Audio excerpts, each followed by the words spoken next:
All right, boys and girls, welcome aboard for State of the Atmosphere. I was trying to think of a subject for today, and when I was going through my feed on YouTube, all I saw was Hogwarts Legacy. It was all over the place. So, we're going to talk video games tonight. We're going to start off with the Hogwarts Legacy release. People that have got early access are playing it already. It's getting really good reviews, and we're going to talk about the controversy behind it. It's really a non-controversy if you ask me, but hey, people are talking about it, so we'll pitch in with it. Also, we're going to talk about The Last of Us. Finally, we've been trying to talk about this for the last few days, but not everybody was up to speed. Now we are. We're going to talk about the first half of the first season of The Last of Us and see what people think of it. And since we're doing so much video game and stuff, I figured we just talk about video games the rest of the show after that, about our favorite video games, favorite video game movies, TV shows, whatever comes up. We're going to do all that and more tonight with me and my panel on State of the Atmosphere, the video game edition.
We already got some people in the chat. We're going to talk video games tonight, guys. I hope you're doing well. I'm your host, Joe's Atmosphere, and as usual, I've got some friends on board. First one to step in tonight was Knock. How you doing, man? You ready for the Super Bowl this weekend? Unmute yourself, sir, and people will hear you better. I am. Yes, take two and go. Let's edit that out for later. Okay. All right. So doing good. Ready for the Super Bowl, for sure. I'll have to figure out what I'm going to do for festivities as far as what food I'm going to order for that day. Yeah, I hear you. I haven't picked yet what I'm going to do. Yeah, well, I don't think we're going to do a get together. I was thinking about it, but Rod is for some reason their friggin' Mardi Gras crew. Hang on, let's bring our other guy in here because he's interested in the Super Bowl as well because his team is playing in it. My man, Das Wolfen. What's going on, bro? Oh, not a lot. Unlike Knock, I have my my food sorted already. Yeah. Oh, what do we got? What are you doing? I'm going over at my sister's, and I've got. So you don't have the food; somebody else. No, I'm bringing this. Well, she's doing other stuff, but I'm bringing a summer sausage platter with three kinds of cheeses, 2 kinds of crackers, and a veggie tray. Sounds good. Sounds great. I found gluten-free summer sausage because my sister has a gluten allergy. So, okay, there you go. And I got gluten-free crackers too. So, I got my sister taken care of. Well, that'll work, man. Yeah, I was gonna have a get together, but I said, you know what? I just don't know, man. I mean, my wife's crew has their pet parade on Super Bowl Sunday. It's 2 years in a row they've done this.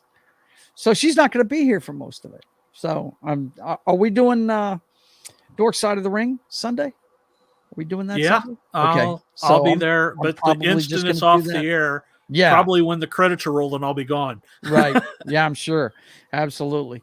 But yeah, that's probably what I'm going to do. I'm probably just going to do that show and then hang out with the wife and watch the game because I probably would have went out and done something like Buffalo Wild Wings, but while I was at work, my coworker who's about to retire at the end of the month, I was like, yeah, I think I'm gonna take it off. So right in front of me, he goes to the Monday, Super Bowl Monday, and he says clicks off. So he went ahead and took it right in front of me. So damn. yeah, no, he's a funny dude, but so I wasn't too mad about it or anything like that. But yeah, he took the spot right in front of me while I was talking about it. So he had Man. Super Bowl Monday off, and I got to be in. So I'm like, I'm probably going to be late to that. Man. Well, let's acknowledge the chat real quick. Yeah. We got a bunch of people in early. Mhm. Christian Delorme was our first guy in. I'm sorry you haven't got your package yet, man. My tracker says that it's supposed to be there, but like you said, you've got to go to a different place for it and everything. David, my stepson that I'm Good. fixing to see, he's coming down on the 19th. He's escorting his daughter back down to Louisiana. He's going to hang out with for a week. And my daughter just found out we're going to fly her out. So we'll have both the kids here. Nice. Both of our kids will be here for a week, starting Sunday the 19th. That's the Sunday after the Super Bowl. Good to see you, man. And then E. Clay Thomas is here. How you doing, brother? Good to see you. Lunatic, which is Sears Knock. You know him from DC Universe Online. And let's see who else is here. Yeah. And Christian likes your apartment, man. He digs it. And let's see. Hole's mouth shut at mention of Mardi Gras. Yeah, I'm sure. What's the Super Bowl? I'm a Dallas fan. I can't remember. Yeah, man. It's gonna be a good matchup. I think, if I was a betting man, which I'm not, if you put a gun to my head, I'd have to pick Philadelphia. But who knows who's gonna win this game? Is this one in Las Vegas? Where is this one? I don't know where it's in Arizona. Is it Arizona? Right. That's right. It is in Arizona. Yeah. Yeah, because they wanted to, they after Tampa Bay got home field advantage that one time, they wanted to be sure to pick someone that wouldn't make it in the Super Bowl. Oh man, that's brutal. That's tough. Remember, Josh Wolfen said that, Arizona fans. I didn't say that. All right. Well, let's get to the subject matter of this evening's discussion, guys, and it's one of my favorite ones. It's video games of all sorts and sizes, and we're going to start with Hogwarts Legacy, the new one that's out right now. I've watched some of the gameplay on this thing. It looks kind of neat, man. It looks pretty neat. Now, Knock was explaining to me it's a role playing game, but it's a single player role playing. Is that correct? Yes. Let me see here. You didn't believe me. You what now? What'd you say? No, I didn't hear you. So you didn't believe me. I did believe you. I just, I'm not really that knowledgeable about. I wasn't going to get it anyway because I'm not a Harry Potter fan. I'm just not. I know it's my daughter's generation Star Wars, basically. Really, it is. But she loved it. She had to go see every movie. But real quick, before we start talking about the game, let's talk about what the craziness behind this controversy is going on with this game. Now, where it started was a tweet that J.K. Rowling put out, and this was back in 2020, I believe. And the tweet said, people who menstruate, I'm sure there used to be a word for those people. Someone help me out. Wumbin, Wimpund, Wumud, opinion, and she was commenting on this article, which said opinion creating a more equal post-COVID-19 world for people who menstruate. It didn't say females, it said people who menstruate.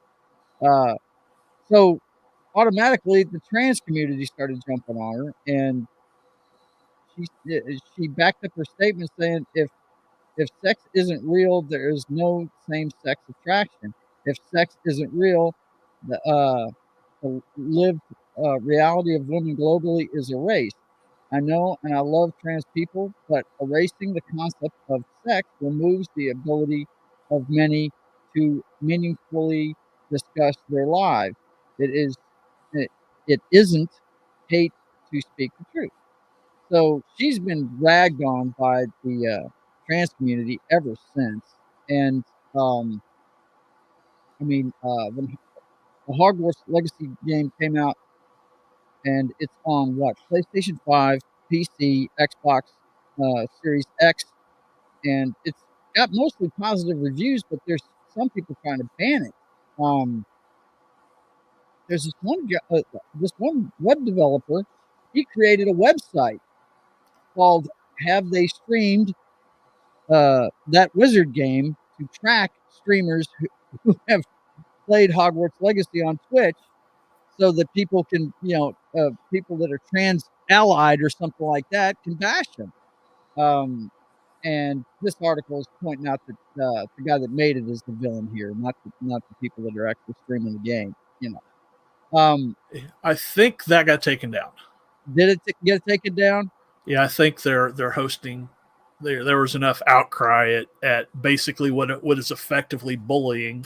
Yeah. And speaking of the bullying, while you mentioned that, I was watching a video earlier today by The Quartering, and there was a streamer. What is the name of that streamer? Girlfriend Reviews. It's a couple that streams. Oh, I saw that. Did you see it? Did you see this, John? No, I missed that one. Yeah. No. Well, what happened was Girlfriend Reviews is a duo, Matt and Shelby, who a couple primarily known for their YouTube content. The two were streaming Hogwarts Legacy together on Twitch, but the chat quickly became toxic, with people berating the streamers by calling them bigots and playing the game for playing the game and fighting with other viewers.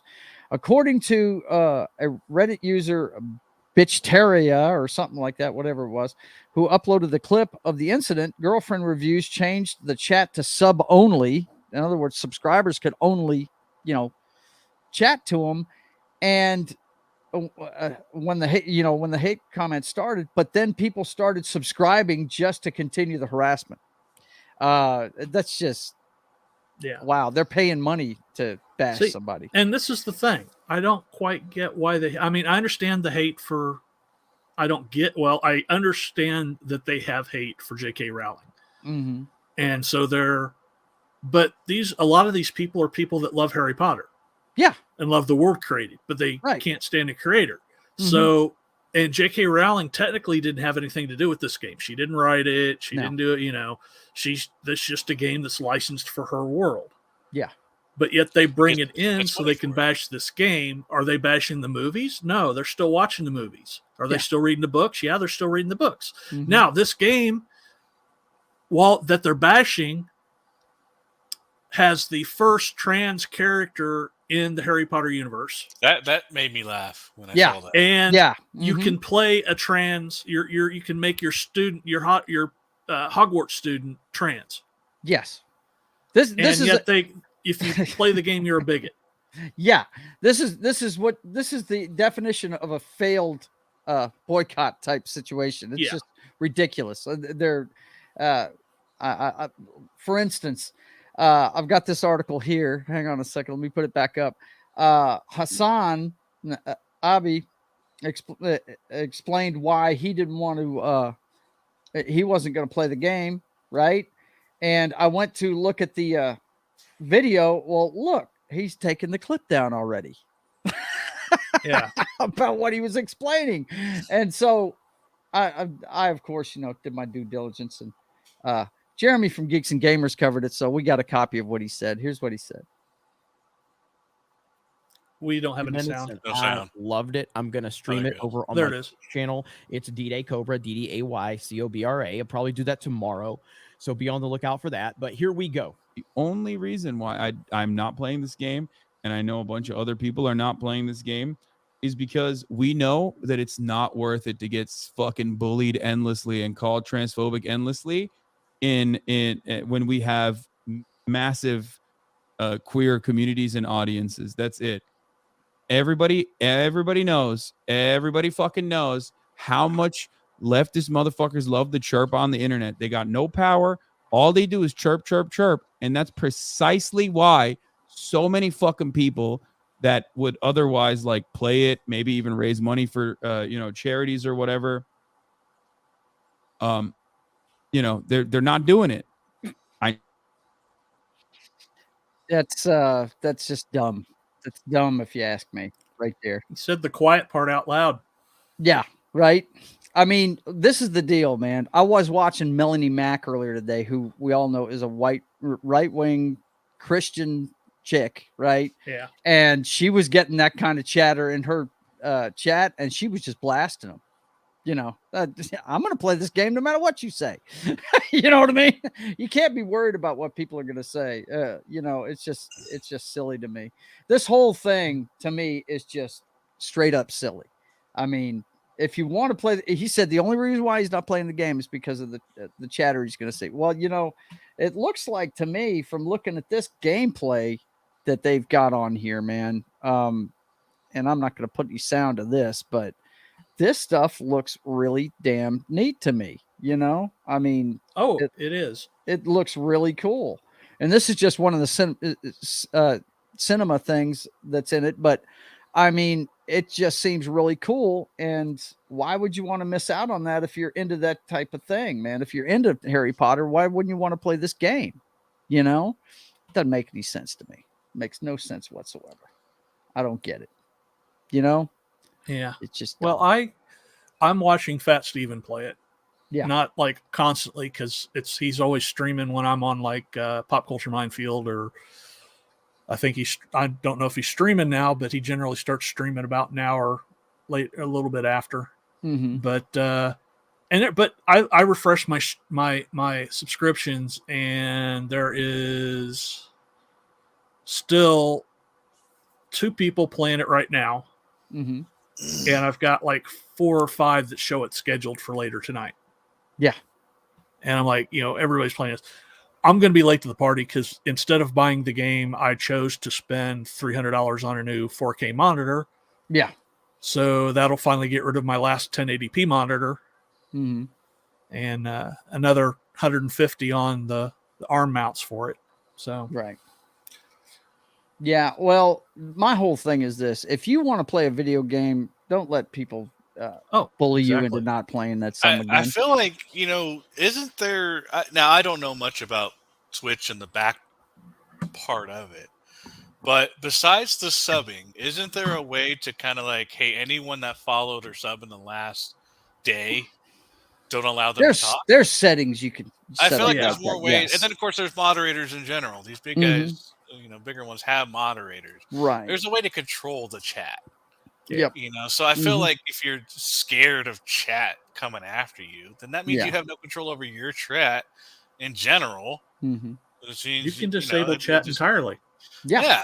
And now that I think is going too far because if you can't control your chat as it is and let your main subs, your legit ones talk, ones that have been there for more than say, there's got to be a setting that's there for, they're there for at least a week or whatever. I know that setting. Yes, I've seen it. I've heard of it. Yeah. So this whole blasting right off the bat, it's not really. It's not hurting their numbers, and it's not hurting the reviews. Right? The reviews it actually helps them to have. It's actually the press. I think the is chat helping going the numbers. faster. I mean, whatever you can actually use that, but this is so dumb how the loudest voices seem to get their way. And these are people that probably won't even play this game. No. And I plan on getting it myself, not only because I did grow up with Harry Potter and I did read the books multiple times and movies or whatever. Just like every adaptation from a book, it's never. You're nowhere near to the level you are with Star Wars with that, but you're a fan. No, but back then I was that was middle school for me, so I definitely got trapped in that world for a couple of years for sure. Because it was such an easy read back then, and it was easy to picture everything. That J.K. Rowling did a really good job in describing things. Sometimes I'm reading backgrounds and I can't picture it in my head, but she did a really good job of it. So it was just really easy to comprehend what was going on in the situations and everything like that. And it was about a kid growing in a fascinating school. So the whole idea was very appealing. And that's what people have been wanting for for a long time as a way to do that in a video game, and now you get to go around and blow up cats and whatnot. And so we're going to see a lot of videos of people blowing up cats and murdering everybody in the school, which there is a cooldown time on your Avada Kedavra. But but the whole, I guess if we understood why this was a big thing, we would probably be with them along, chanting with them. So I don't think you can understand crazy sometimes. Yeah, it's crazy. So I think if it made more sense to us, we would probably be leaning more on that side. But just but I don't. I guess it's just. I'm not even gonna play this game, but I'm laughing at all these people that are trying to bust it. No, I mean it's ridiculous. It is dumb. Let's see what the chat's got to say real quick, and then we'll continue our discussion. David says, "I love how they put a trans character in spite of J.K. Rowling." I also saw content creators on TikTok streaming it live and donating the proceeds to trans charities. Science shows that the brain of trans people more closely aligned to the gender they identify as. I'm not shocked by that at all. I've always said that these people that are legitimately trying to change their sex most of the time are people that were born in the wrong body, if you understand what I'm saying, despite their biology, mentally. I've always felt that way. The world is not black and white. You can't judge person's entire personality by the games they play alone. Let's see. Y'all can pay me. Y'all can pay to bash me. Yeah, that's what I thought was funny. Yeah, go ahead, pay that $5 subscription to go ahead and bash me some more. I'm not gonna cry about it. Let's see. Boycotting the game will also hurt any and all trans people who worked on the game. Yes, absolutely. Let's see. I like to consider myself common sense leftist. Yeah, that's David for you right there. E. Clay Thomas says. You got to put your foot down and hold your ground. Don't give in to the crazies. Absolutely. And David agrees. Not my kind of game. I was never going to be playing it anyway. Yeah, I wasn't going to play it either. E. Clay Thomas says, yeah, it seems like a decent enough game, but not for me. He says, I'm stuck on Elden Ring. I just got it. Laugh out loud. And let's see. The last comment David, got here. They were saying that this was Elden Wand. So yeah, Elden Wand. Yeah, you might like it, dude. Bullying people into your mentality is what I fought against in the army. I'm still at it. You go, man. Yeah. I love myself. Here's the crazy thing, though, is that nothing that these folks are going to do is going to affect J.K. Rowling. No. That woman has more money than she'll ever need in her lifetime, and this money, I mean, the game is going to contribute to that little. Yeah, I'm sure she's getting a piece of it. Yeah, but come on, man. Just stopping that, like, you're never going to affect anything she ever does at this point. Even if she was canceled, she's still going to, be able to buy a couple islands if she wants to. Yeah. So you're not doing nothing. You're doing nothing by this. You're literally doing nothing by this. You're not going to disgrace her. She didn't say anything morally bad, just bad to your opinion. It's bad. It sucks that you can't have an opinion anymore. If it's not the person's opinion, that whoever that person's is, you're wrong. And that's it. Bottom line, hands down, you're wrong. That's it. Yep. Yeah. They call J.K. Rowling a TERF, which stands for Trans Exclusive Radical Feminist. Okay. Exclusionary, not exclusive. Exclusionary. Yeah, exclusionary. Yeah. But yeah. But as far as this game's really, I mean, not so much the Harry Potter stuff, because I was an adult when Harry Potter came out. I did read the books and I did see the movies, but I'm not like a Potterhead or anything. Right. But I want to play the game because it's right up my alley as an open world RPG. I love open world RPGs, and that's exactly what this is. That's my wheelhouse for sure. Yeah. Isn't Elden Ring one too? It is. Yeah. Yeah, but it's Dark Souls. So I'm I know it's probably a lot harder than this is. Yeah, no doubt. In that one, it does. You have to level up for sure for it to get a lot easier. Mm-hmm. I was way over leveled when I played some of these bosses. So Elden Ring. Now, correct me if I'm wrong. It doesn't have accessibility settings as far as changing the difficulty of the game. It's the way it is, and that's just all there is to it, right? Yes, correct. Yeah, and when it first came out, it literally didn't even give you really directions. It was besides like a gold beam that you can kind of sort of follow. Yeah, like DCUO. Yeah, like there wasn't when it first started. There wasn't even map. Like there wasn't even like icons on the map. Like there was nothing. You had some kind of beam that you could follow to some other tree, and that you were going to get your ass kicked by something at some point. And some right? guy was like, "Hey, yeah, you can go towards that castle over there," and like that was really it. And then right outside the main entrance, there's this guy on a freaking horseback that is waiting to kill your ass, which I spent about 4 hours on when I first played that game. And pretty much everyone goes through the same thing. Everyone knows what horseman I'm talking. David, I know you know what horse guy I'm talking about. The knight at the beginning. I could promise you, he spent some time trying to fight that guy. Yeah. So, did you play it at all, John? Oh no. The Dark Souls are. I don't like the Dark Souls games. I played. I don't either. Dark Souls 1 and 2. Elden Ring, a lot different from Elden Rings. A lot different. Cool. But I got 3/4 of the way into 2. Mm-hmm. And I was wondering why I'm spending so much time playing this game that's becoming like a job as opposed to being fun. Oh man, trust me, I know all about that. And I did that with WoW for several years. As a raider, so where I basically had a second full-time job in WoW because you got to gather match, you got to there's all sorts of stuff you got to do to get prepped for the raids back in vanilla.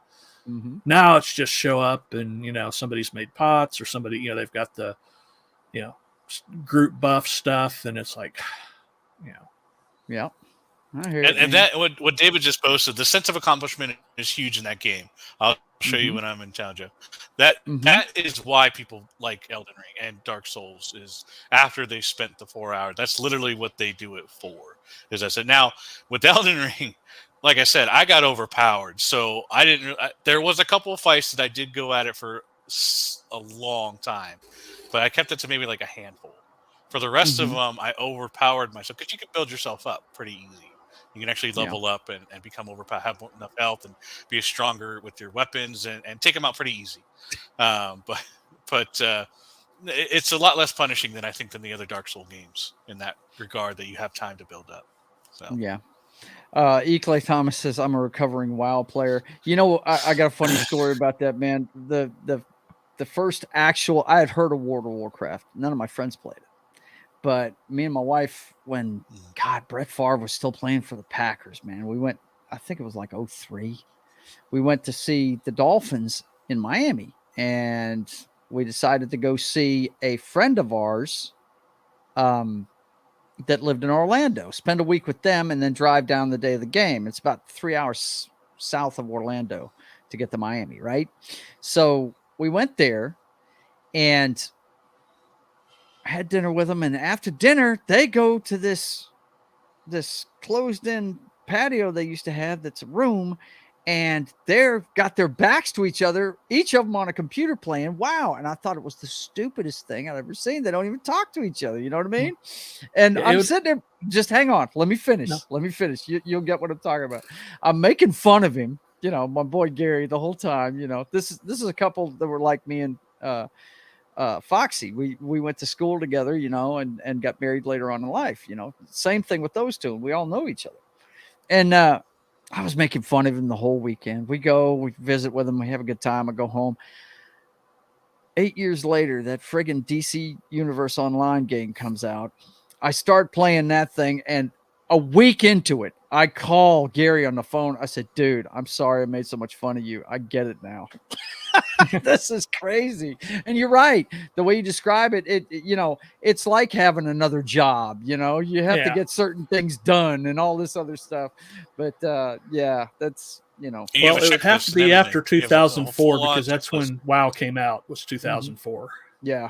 Okay. So it must have been 2005. 2011. 2011. 2011 is when our game came out, DCUO. Yeah. But when DCO came out. I guess. But anyway, yeah, I made fun of him for playing World of Warcraft, and I had to apologize to him because, I mean, yeah, DC Universe is the same game, only it's superheroes, you know, and that's the difference in it. You know what I mean? So yeah, it was David. my first David one, says and he's then, a recovering WoW yeah. addict. I'm a recovering addict that fell off the wagon. Thomas So. Yeah.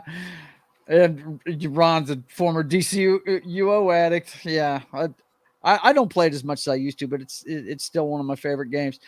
I almost failed a few college course classes because of Ultima Online. Is Ultima one of the DLCs for WoW? No, Ultima Online is an earlier MMO. No, it's a different game. Okay, cool. Yeah. All right. Well, yeah. I tried WoW during the Panda expansion. Okay. They came up with the Panda class or whatever. Pandera, yeah. Pandera, I tried it for like a month or so. It was whatever, but I was like, I could just do the same shit in DCUO. It's the same. Rather than it's starting the same kind of game. I could just go back. Yeah. I also tried Star Wars Old Republic, and I love that game, but it's on PC, and I don't like playing. It's on PC, and if it was on console, guy like I would have went yeah. over. If it was on Xbox, I would have went straight to that. But it was only on PC, and when I went back to when I played it for a good like 2 months solid, just doing that, and then when I went back to controller, it felt so weird in my hand because I was doing the mouse and keyboard thing for 2 months, so very weird. But I love that game, Old Republic. It was great.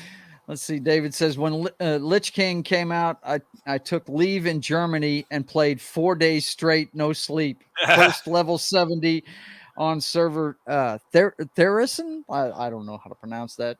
And Equally Thomas says yowza. I missed first level 70. I did 3 minutes. Really? Yeah. Wow. What'd you say, Knock? Man. I did do Destiny as well. I did do Destiny day one. I did the alpha, you the did beta, play that. Everything that came out with the first Destiny. I was all me and my brother were waiting for launch, and we had to wait until 3 a.m. because we had the digital version, and those fuckers we had to wait for the Pacific time to launch first before they would let us play it. So my brother took a nap and whatever and then we got back out on at 3 a.m. and played that. And yeah, I played so much of Destiny when that first came out. Yeah, I bought it just recently to try it out, and nobody told me it was a first-person shooter. I was like, oh god. I'm telling you, as soon as I see a game's a first-person shooter, yeah. Well, I didn't know that, but I knew a lot of guys from DCUO had played it, and so I figured I'd It's still one of my favorite gameplay-wise. It's still one of my favorite shooters ever. Yeah. It was just the story sucked balls. It's just certain games I don't. I've never liked first-person shooters. They're just like an assault on the senses to me. I don't like them. And the other kind I don't like is stealth games. I don't like those games at all. I never could get into Assassin's Creed at all because you have to be stealthy on. That's why I love. And they're going to go back to it, but that's why I loved Assassin's Creed, the direction they were going in, which a lot of people didn't because it was like, this isn't Assassin's Creed. I was like, I want to walk into a fortress and fuck everybody up. I don't want to sneak around all the time and try to stealth through a crowd or some BS like that. No, I want to be a Viking. I want to be a Spartan. I want to go kill things. I like the Black Flag. I could be a pirate. Like this. Yeah, I bought number 3 because it's the American Revolution one. Yeah, I bought number 3 because it's the American Revolution one. Did you see that trailer? For what? What are you talking about? Did you see the trailer for that one? No. For Assassin's Creed 3. No. Oh, I did. I'm gonna find it. It's awesome. Okay, find it. I hope your internet cleans up a little bit, though. You're getting kind of grainy there, buddy. Yeah, I played Assassin's Creed. No, that's my camera. Oh, okay. This is the back camera. I need a new camera. Okay. The first Assassin. That was the first Assassin's Creed game I ever played. Which one? Was 3. 3? Yeah. I bought it because it was back American and played Revolution. The others, so. I played like number 1 or 2, or I played 1, but I got to this part where you had to kill like 3 guys within like a mile in like 6 minutes, and I couldn't do it, so I quit the game. Yeah. I bought 4 because I found out it was a pirate game, so Yeah, I'll get to them one day when I've got all kinds of game. time on my hands.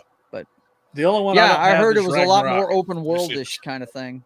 You Yeah, could get your it own is. boat and all that good stuff. Yep, sounds cool to me. But you got it, the man? DLC for 3 was cool. Yeah. The Madness of King George. Why is this or King? Because it was about George Washington becoming a tyrant. I'm telling you, I think your internet's getting a little wonky, bro. I don't think it's just the camera. But I'll put the link in the chat, and I'll throw it up on my end. I can't tell if it's, without hearing it. I can't tell if it is the right one or not. That's the problem. Okay. Let me try just doing the. Yeah, but that was cool about 3 is you could play it stealth, or you could go in and just kill people. Yeah. Huh. Cool. Well, I know this much. Yeah, I'm just not into stealth games, man. My brother used to play. What's the Tom Clancy game? Is that Rainbow Six? Is Splinter that the name of Cell? it? No, Splinter Cell. That's it. The one with Michael Ironside's voice in it all the time. Yeah. Yeah, he straight up loved that game, man. He loved that game, but he was kneeling down, crouching, following guys down the hall and stabbing them in the back and all kinds of stuff. I was like, nah, man. I got to be able to go in there and wail on somebody. Come on now. Metal Gear Solid hiding in a cardboard box. Yeah, right? No, I can't do that. Well, all right, man. When if you find it, we'll get back to it. Anything else we want to talk about with this Hogwarts Legacy? You guys are going to play it eventually, huh? You have to let us know. I've got to wait till next month to get it, but it's also coming out on Switch in June. Okay. So it'll, I'd be surprising how they're going to optimize it for Switch, but right. That's the only console I own is a Switch. Really? Okay. Yeah. All right. Yeah. I'm a PC gamer. Dude, I could show you right next to me. I've got, what is this thing? My newest system I bought is called a Mega Retron HD, which will play the old cassette games. Cool. Yeah. I bought that one so I could play the old Genesis games because I want to get one of my favorite ones is called Eternal Champions. It's probably my favorite fighting game they had on that system on the Genesis. But anyway, let's go on to the next thing that we got to talk about, and that is because I know John's done his homework, right? What homework? The Last of Us, bro. Oh, I forgot to watch that. What? You are full of it. No, I watched it. I was fixing to say, I know better than that. I know you don't want to hear Knock lose his mind, right? Yeah, boys and girls, we're going to talk about The Last of Us on HBO this week. We're going to do there we go. I'm sorry. I got it. Oh, did you find it finally? Okay. All right. Well, I did. Let's check out this this trailer for this trailer. Yeah. Sorry to. I wanted to get this in right before. This is really short. It's like a minute, if that. Okay, go for it. This really got. It's a couple seconds in, but this trailer got me pumped for this game. It seems we are well and truly at war. I only hope this madness is soon ended. He comes from the Mohawk tribe, but he is destined to lead us to freedom. Man the cannons! Make ready to fight! George Washington now rallies the colonists. This country might finally be free.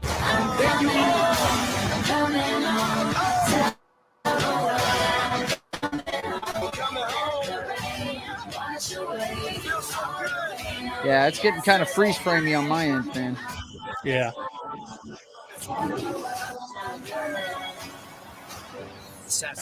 Did the audio go through though? Yeah, the audio came through. It's just the pictures are all herky jerky. Yeah, I don't know what's going on with it right now. I don't even have anything. Who knows, man? Who knows? Internet does crazy shit. Don't worry about it. But we're on to the Last of Us. That trailer with that song combo was just awesome. So that got me pumped for the game. That sounds cool. Sounds cool. Well, I'll show you a trailer for one of my favorite video games here in a little bit, and it's the same thing. The music and everything you saw in it was really cool. Okay, so we got some good news this week. Apparently, episode 5, because of the Super Bowl, is going to drop on Friday. Yep. Yeah. Episode 5 of Last of Us will drop on Friday. HBO Max early, avoiding Super Bowl competition. That's some good news. I'm glad to hear that because I'm definitely into the show. I'm enjoying it. Let's see. David says, "Ooh, I want one of those." I think he's talking about the system I was talking about. Sorry, I was away ordering DoorDash for the kids. I'm enjoying The Last of Us. I'm glad you are, Dave. I'm glad you are. Dave, let me know in the chat if you played that game. I know Amanda did. My daughter, she played it. Matter of fact, not to give away things for people that have not played the game or anything, but there's a city you have to fight through near the end of the game, and I mean, I was right near the end of the game, and I couldn't get past a certain point, and my daughter's husband had to get me through it when he came to visit. I mean, I hadn't played it in like half a year, you know, and he came to visit and he got me through it. It was one of the ones with these armored clickers, and just I didn't have enough stuff to get through it, but he got me through it pretty easily. And after that, I finished the game, and and I was right at the end. That was the last fight I had to do before I got into the last part of the game. It was funny as hell. But let me see what have I got over here. Right before you get to the Firefly Hospital. Yeah, exactly. It's in that city. It's in Seattle. Yeah, it's right there. Yeah, but this game, guys, it's in my top 5, and we're going to go through my top 5 here in a little bit. But it is still in my top 5 video games all time. I'm just showing some of the gameplay to give people at home a little look at what it looks like, and yeah, it's just like what you see in the TV show. You know, it's dark. It's got, you know, there's plant stuff everywhere. The whole city's overgrown and stuff, and it's just a really neat game. You and stuff. Yeah, Ellie walking through you. I'm sure she's going to phase through somebody in the show, right? I watched Ellie constantly getting in your way, right? Taking the best cover spots. Mm-hmm. Yeah. I watched a video the other day of a guy that was doing what is the hardest mode called? The one that where you feed the permadeath one. There's there's a certain name for it. I can't think of it. I don't remember what it is. But basically, he walked into there's a certain mode. It's permadeath. If you or Ellie dies, the game's over. Game's over. And I'm not too proud to turn on God mode. Yeah. That's it. Go for it. God mode. He must be on PC. Yep. He walked into a room from the outside. He walked into a building, and the guys were shooting at him. And as he hid behind cover, and he was fine, and he shooting back. Ellie comes up right behind him just at the wrong time, and one of the guys shoots her, dies, permadeath, run over. Damn. Because Ellie died. What that sucks, man. I couldn't play it that way. There ain't no way. Man. No, not me, dude. I kind of want to do that. I couldn't. No, just to see how far I could get. When games have been out for a long while, then people start doing the permadeath runs. Yeah. Okay. So first of all, before we start a discussion, John, have you played this game before? Yes. Have you I've beat the game. Okay. Knock, did you play this game? Uh-oh. Okay. All right. See, yeah. Well, see, I haven't finished the second one. I what part am I at? I'm at the part where Big Mama Pump and her boyfriend are walking around in that aquarium. Is that it? Right after you become Big Mama Pump. Okay. And I just can't play as her, man. I keep wanting to kill her. I keep wanting to get her killed. It's just I'm never going to advance at that game. Yeah, I just watched. Many people did. All I did was play YouTube videos and watch the rest of the game. And boy, what a stupid ending. But anyway, I digress. The actress, they sent her death threats. Really? That plays her in that that game?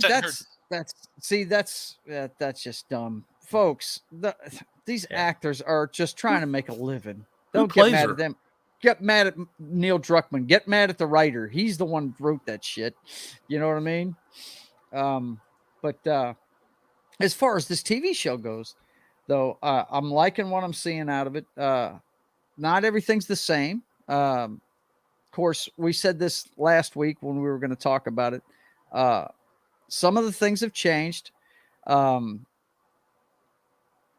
the biggest one is the fact that it's not spores anymore; it's tendrils that passes this stuff. Yeah. But I've got no problem with that. You know, that's a minor thing.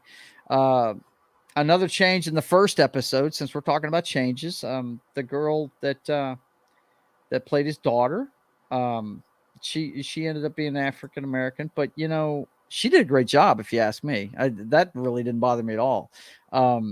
I thought they had great chemistry and everything. They're adding enhancements to the story, which I like. The first episode, though, man, dude, when they're in that truck, it's ripped right out of the video game. That's just badass. I loved it. I love that part of it with the plane crash and all that stuff. I thought that was great. But I'm liking Pedro Pascal as Joel. I didn't think I would, but he's just proven to be a really good actor, you know. Now this girl, what is her name? She was in Game of Thrones, I know. Right? Bella Ramsey. Bella Ramsey, that's her name? Yeah, okay. I don't know if it's, I mean, I guess she's a good actress, but you know, from the beginning, she really hasn't acted like Ellie. She's been a little bit too insufferable for me. But in this last episode, I liked her a lot more in it. I really did in the fourth one, but we'll take it episode by episode. Of course, you know, we find out that he's basically become a Han Solo type smuggler with the mentality of Rick Grimes, basically is what he is in the future. And after his daughter's death, and he's just a broken dude, and he's just trying to find out where his brother's at. Right. And he's dealing drugs. He's making moves to get what he needs is what he's doing. Yeah. And you know, we meet Tess, and that whole thing was pretty good right there. I don't know. You guys tell me what you thought of the first episode. I thought it was pretty good. I liked whenever the guy he was dealing the drugs with, you know, the Fedra guard, he runs into him later, and he tripped whenever he pointed the gun at Ellie, right? And had a flashback to his daughter's death and flipped out and beat the guy to death with his bare hands. And that's when they found out that they tested Ellie and found out she was infected. And but I thought it was a great show. The first episode of it, I was pumped to watch the rest of it. You know, yeah.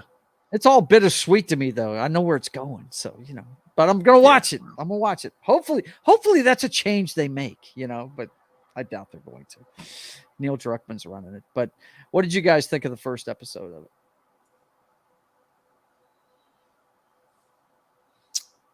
I was waiting for Knock to go.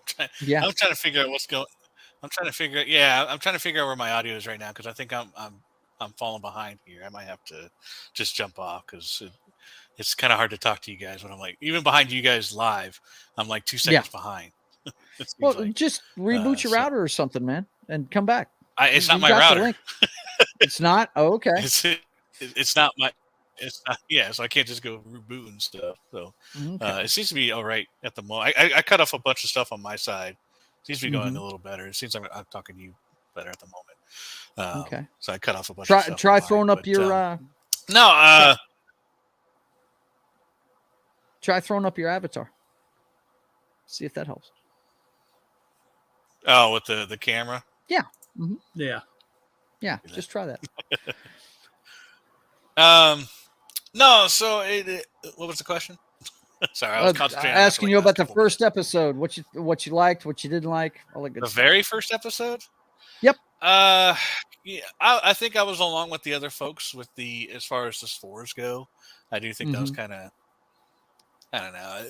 You can't do that. Yeah, you could. You could have done that.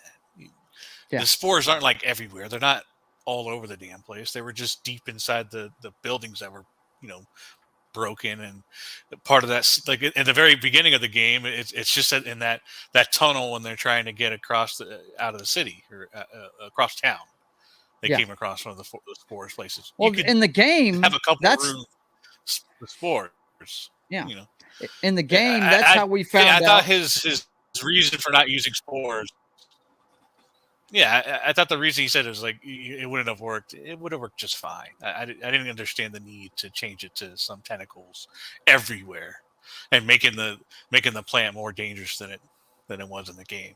Like, to me, that made it more dangerous, and I guess maybe that was the point, but I didn't really care for it. Yeah. But no, it's been pretty good. I don't know if I like the casting of Ellie myself. They pretty much want to, like, the way they're fitting her to make her be Ellie is just have her curse a lot. Like that, like she curses a lot, so that's what they have her do, is curse a lot. So it's just, yeah, no, I mean, she did curse at times, but not like that, not like in the show. And they made it a point of emphasis to make her curse that many times. So, yep, I don't know. To me, anyways. But yeah. Well, but the first episode, that's pretty much what I felt. Yeah, I thought that. Well, I don't like the casting of Ellie. I just don't. If I remember correctly, didn't Ellen Page sue them over her likeness or something when this game came out? Yeah, something like that. I don't know. I think they settled. I don't think it was ever went to court. Yeah. But the cursing thing, and she's just insufferable, man. She thinks she knows everything, and Ellie just wasn't like that. Yeah, she was a teenager. She quipped every once in a while, but she wasn't like that incessantly. Now, and she's like that the first 3 episodes, but she's not as much like that in the 4th one. In the 4th one, she's confronted with some pretty bad shit, and she becomes a child and starts listening. You know what I mean? But I enjoyed the first one. Well, she's a teenager. She's going to do her own thing. Let's see. The second one, I'm trying to remember what happened in the second one. It's been a little bit. Second one is when they with Tess and right. That's right. That's where they're trying to get her across to the state house, and in their trial of getting there, Tess ends up becoming infected, and wow, she goes out like a boss. That was pretty damn cool. But the thing I do remember about that episode now was because of this tendril thing. It's a little bit more dangerous than the game. They showed all of those bodies rolling around on the ground, and they're all moving together. And apparently, if you mess with one of these tendrils somewhere, it could wake up something half a mile away, and it'll come try to defend the other side of itself. That I thought was neat as shit. I really did. Yeah. I thought that was and try to take over what's there that did it. Yeah. Right. Exactly. It's definitely interesting. So, but yeah. Yeah. But and I think at the end of the first episode, going into the second one, they definitely sped through the fact that Ellie was infected. Yeah, they did. Because it was literally, they threw it at the end of the episode, and then they kind of talked about it at the start of the first. They were watching her pretty intently at the beginning of the second episode. Yeah, I felt like Joel is going too conveniently, like he was too conveniently put into this. And the whole reason that they in this TV show that he's leaving the city is not because of Ellie. I mean, he's doing the job, but he's doing it because of Tommy, which is something that wasn't even a thing in the video game. No, it wasn't. They just made that up as a reason for him wanting to actually leave the city, which just is why is that a detail that needed to be done? He didn't need any other reason to leave the city, because it was in the game. The reason for leaving the city in the first place was Ellie and doing the job. Right. But then he discovered in his journey that was the important thing, was Ellie herself, and then that's when their bond grew. During that time. So there was really no reason to add in the element of, I need to go find Tommy. They were going to find him anyways. Yeah. So I thought that was kind of weird. Speaking of Tommy, of course, one thing I love about this is we're finding out that they're having, it's not like Talking Dead for an hour, but they do have a post breakdown of the episode. And I thought it was neat that the voice actor that played Tommy in the video game was in this last one in the 4th episode. Yeah, he's thought that Perry, was cool as hell. Yeah, that was great.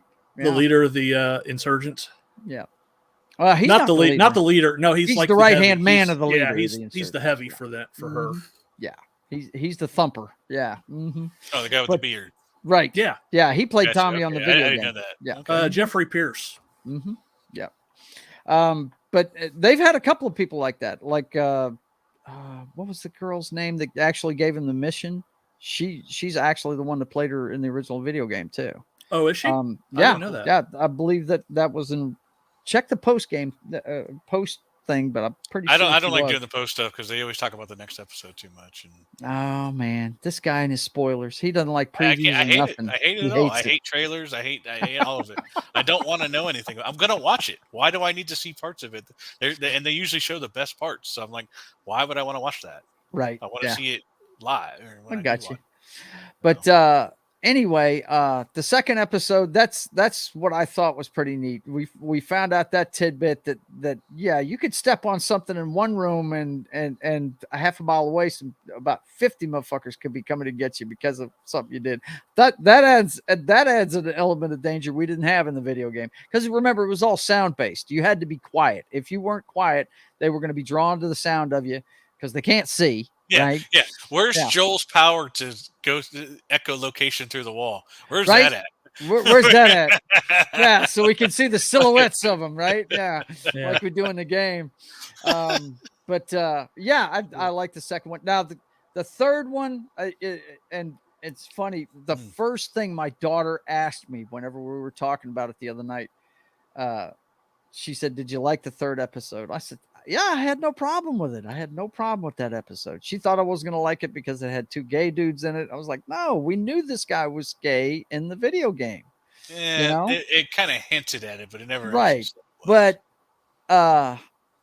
you know, I thought the episode was good. It was, I thought maybe it might be a little too soon in the story, the introduction of the characters and stuff to have that already.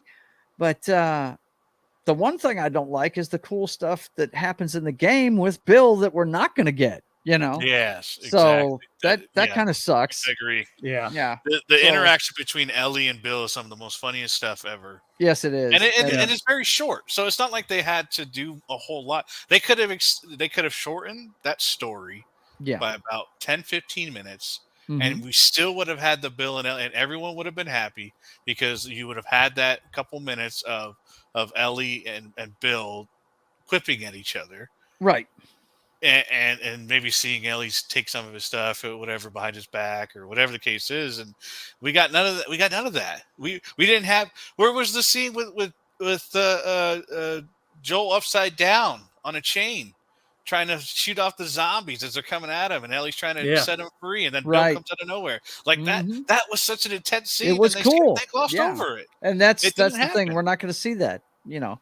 And so, we got this cool, you know, story about. It was nice backstory, and it was pretty cool because we definitely didn't get none of that in the show. But the fact that they killed him off before Ellie even met the guy, that's a whole different cutoff.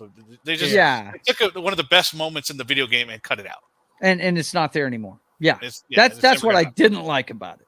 Okay, but I thought it was a cool backstory piece. I did. The guy. What is the actor's name that plays Frank? He is so great. I love that guy. He's always on the comedy shows and stuff. He's a comedian, and he's married to the little blonde that was on Saturday Night Live forever. He's married to her. They are two funny people, man. But anyway, I loved his character because he didn't want to trust anybody. It was Bill, you know, getting to trust people. Because he just wanted to kill everybody come near that place, man. No, you get that mixed up. Bill was the survivalist, and Frank was the guy that came. Oh, did I say it backwards? Yeah. Okay. Yeah, Frank was played by Murray Bartlett. You're talking about Ron Swanson. That's who you're talking about. Oh, that's Nick Offerman. Yeah, that's who he's referring. Yeah. That's who he meant to talk about. That's who I'm talking about. Yeah. He's great, man. You know what's funny? I know people like that. And sure enough, man, if shit breaks down, that's where I'm going because I know they got all the guns. You know what I mean? But anyway, I'll be right back. Yeah, the second episode or excuse me, Laundry. the third episode, it was a cool backstory type of thing. I just thought it was too early for that. And like Knock was saying, we're not going to get those cool scenes from the game. Now on to the fourth episode of it. This is where our Game of Thrones chick actually acts like Ellie from the video game quite a bit in this one. She's confronted with some that I love that scene in the alleyway where the guy was, because I've played the game. I knew what was coming. You know what I mean? Welcome to Kansas City. Yeah. Yeah. But didn't it, I think in the game this took place in Pittsburgh. But they're from what I understand, they're doing the whole first game in the first season, and that's a pretty compressed timeline, if you ask me. They're doing it all in what is it? It's going to be 9 episodes, I think, is the first season of this. So, yeah, so they're already halfway across the country from Boston. But I like the story. That third episode was really good, though. Yeah, it was great, man. It was great. But I like the part where he was telling, he was filling Ellie in about his brother. I thought that was pretty cool, how he joined the army and all this other stuff. And I thought that was cool. And then they get into the city and they're going through, they're getting kind of lost. And then they see that guy yelling for help. Right. And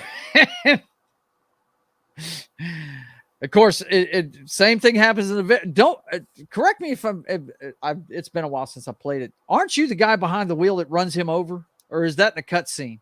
I don't remember. I think it's a cutscene. Well, there's like I think like a bomb goes off, and then and then someone runs out in front of him, and then with a gun, and he just runs him. Yeah, and he runs him over. The trap. Yeah, it was an ambush. It was an actual ambush in the. In the but I knew he was about to try and run that guy over. Of course it's an ambush, and they get pinned down, and he takes them out, and one guy catches him off guard, and Ellie has the gun that she snuck out of Frank and Bill's place, and takes the guy, disables the guy, and then he's begging for his life, and Joel gets up, takes the gun from her, and says, "Get back behind that wall." And she does not back talk him like she's been back talking most of the show. She turns around and marches her ass right behind that wall. It was a pivotal moment too, because she's still in shock because she just shot somebody. Right. Mm-hmm. So it was definitely a pivotal moment for them. Absolutely. So he kills the dude, and they're in the middle of trying to get out of the city now. And we find out now these people in the game, we don't know anything about these people in the game. We're just trying to fight our way out of this fucking city.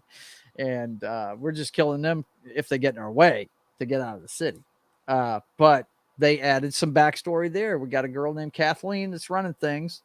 And one of the things that I thought was neat about the post-show thing, which you didn't watch, they're talking about how, when they have these dictator types like Fedra get overthrown, what replaces them is usually just as bad as they were. And that's what we're seeing out of these people that fought for their freedom and kicked Fedra out of Kansas City. They're just as mean, and they're going door to door looking for a guy named Henry. That's who they're looking for. As soon as I heard that name, I was like, oh man. My wife was like, what? I said, trust me, this story is going to break your heart. Trust me.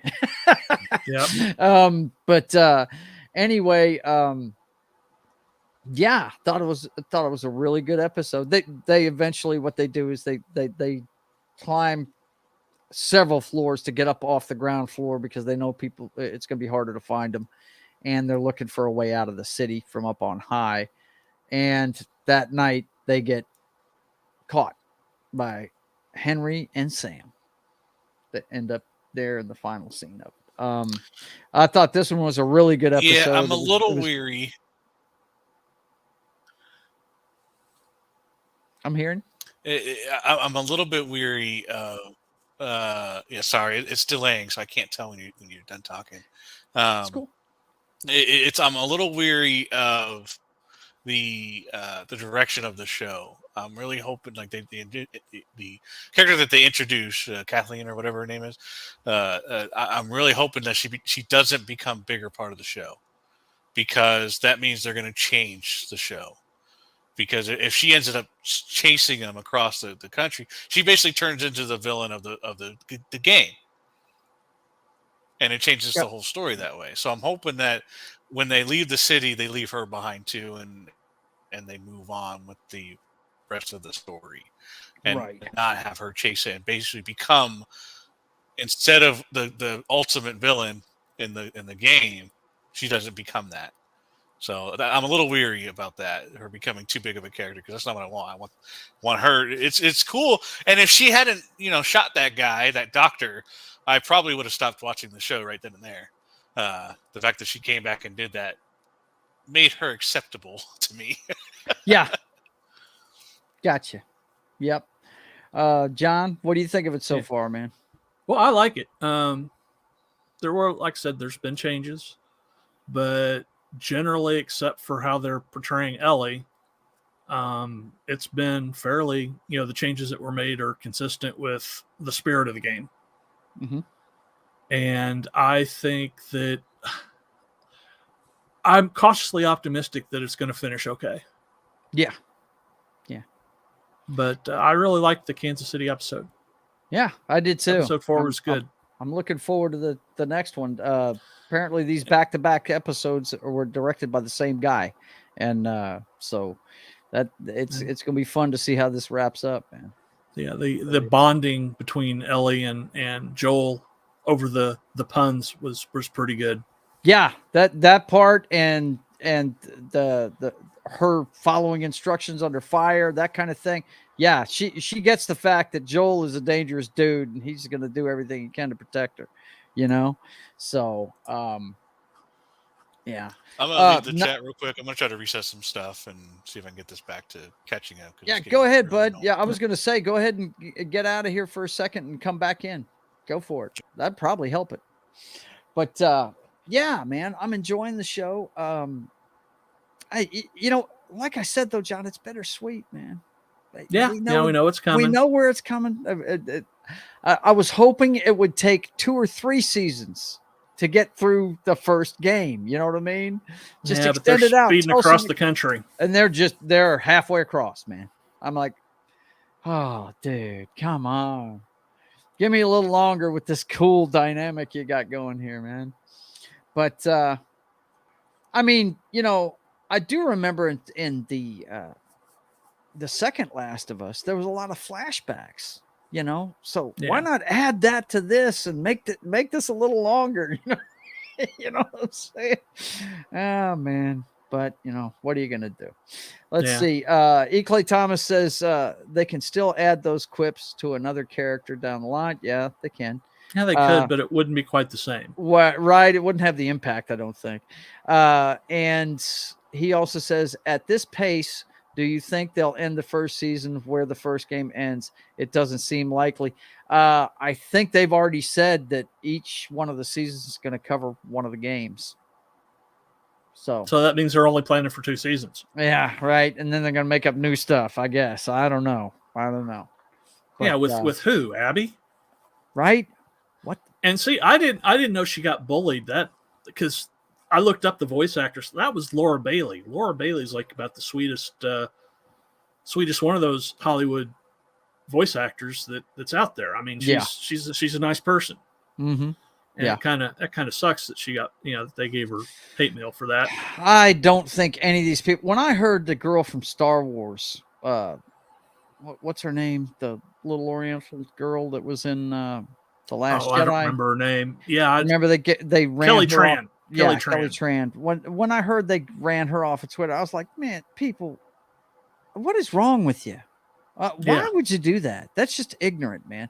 But at the same time, you got to have enough self-worth, because if people started blasting me, I'd be like, that's your opinion, and I'm fine with it. You have whatever opinion you want. You got to have some self-esteem in some cases. You know what I mean? Yeah, it's like, I don't understand. It's a generational thing, I think. because we all were taught sticks and stones may break my bones, and but words will never harm me. Now they're taught words are violence. Yeah. No, I got news for you. Words aren't violence, folks. Nope. No, you'll know when violence is upon you. Worry not. You'll know. It hurts. Yeah. It's scary and it's painful. Yeah. But yeah, I don't know. I'm digging the show, man. I really like it. And here's the proof in the pudding to me. My wife likes it, and she's never played that game, and she's enjoyed every episode of it so far. She really likes it. So I hope it continues on. But and I hear what Knock is saying about that one character. Yeah. We don't need to make her the governor. You know, let's not go The Walking Dead with this now. You know, I mean, it's already done.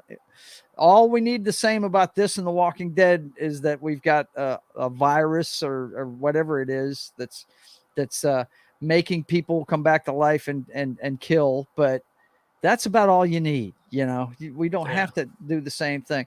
The dynamic between Ellie and Joel is the greatest thing about the best thing. Folks, if you didn't play the video game, and hopefully they'll portray it, and my man is back. And you look much better. You're not as choppy. Yeah. Awesome. Yay. I don't know what that was. Yeah. I do have an access point down here. Mm-hmm. So I did unplug that and plug it back in and see if that cut off the disconnect and everything. So yeah, hopefully that did it. Hopefully that'll help it. But I hear your concerns about that one character. I was just telling John, we don't need a governor or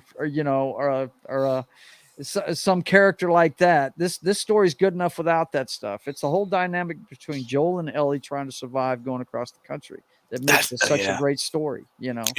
And I think that's one of the things that was with the third episode. Mm-hmm. So they made a whole episode dealing with a couple that has no bearing on the rest of the story. Mm-hmm. And this isn't a story about all the different people surviving and all that good stuff. This is a story about Joel and Ellie. Mm-hmm. So if you're going to spend an entire episode, that's why it should have been shorter. That's the whole reason I believe that it should have been shorter. Mm-hmm. It could have still been 30, 40 minutes of that story, but that you still had that ending with them meeting Ellie and Bill meeting. Right. That would have, because Ellie, that's a big part of the development of Ellie is meeting the different people. Yes. Absolutely, because she hasn't met these people. She doesn't know. Right. So he actually says that in the show when they're in the car. You know, she says something about the world, and he said, "You haven't been in the world. You don't know." You know. Right. And that was. I loved the scene in the car. I did, where he was explaining about Tommy and the way he was and everything, and it really gave you a clue into his mind and why he did the things he does. And yeah, I do think that's great. why there's. That's why I'm happy to this next episode is going to be them interacting with this other group, and Ellie and Sam. So if they had cut that out, I would have been like, "This isn't about them at all. This is about Ellie." Now, I heard that they're going to do the DLC episode too. Oh yeah, that was in the preview. Remember when I showed you guys the preview a few months ago? Yeah, that's right. You see the carousel and you see the little black girl. Yeah. Mm-hmm. Yeah, they're gonna have that. You know, the one thing that folks have asked for, that I've seen that folks have asked for, and maybe they'll do it in the show, when Tommy comes into the picture, we don't know anything about their past.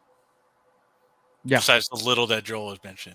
This is the one time that I will accept flashbacks. I hate flashbacks. I'm not a fan of flashbacks at all.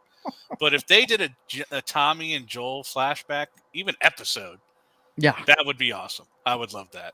Yeah, that would be really cool. Because I was going to say there better be giraffes. There better be giraffes. In the city, they don't have the. Watch this like horses or something. Right? Yeah, better be. We couldn't afford a giraffe. We spent it all on Pedro. Right? We spent it all on Pedro Pascal. What are we gonna do? But I'm enjoying it, and you know, we know where it's going. I'm just hoping it's going to take a couple of seasons, but it doesn't look like it's going to. I think they're already halfway across the country in 4 episodes, and one of the episodes wasn't even about them. So they're speeding across the country with much haste. So it looks like they're going to wrap the first game in the first year, which. So how is Joel going to kill the doctor? Is he going to shoot him? Is he going to use flamethrower? Is he going to use grenade? I know people use all kinds of 9-iron. Too soon, man. Oh, Too soon. if they did that, that would be hilarious. I don't know if they would do that. That would be great, man, dude, I just it's just bittersweet. I'm sitting there thinking about it. I'm like, man, this game is so fucking cool. And look, if you're a video gamer, you have not played this game, this is a game I usually wouldn't play. I don't play these post-apocalyptic stealth type because this is a stealth game. If you play the game, you have to be stealthy in it or you're going to get whacked rather quickly. It's not my type of game, but the story was so fucking good. That's what made me finish the game. And I was telling, I don't know if you were around when I told John, I actually had to wait a half a year just to see the end of it because I had to have my stepson get me through a certain part of it. I couldn't get through. No, we talked about that during DCOO. That's right. Sure. Yeah. Yeah.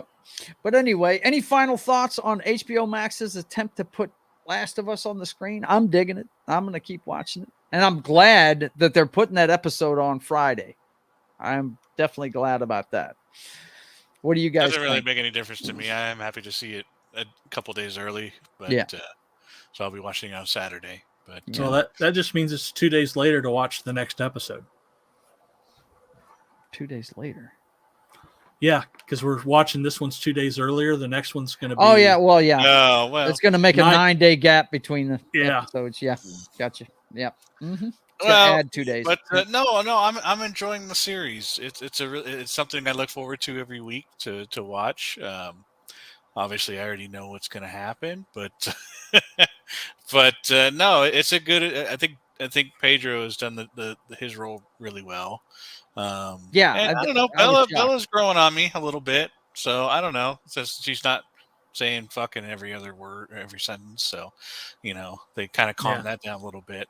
So, I think this next episode is going to be awesome. I just have a feeling. Yeah, man. Yeah.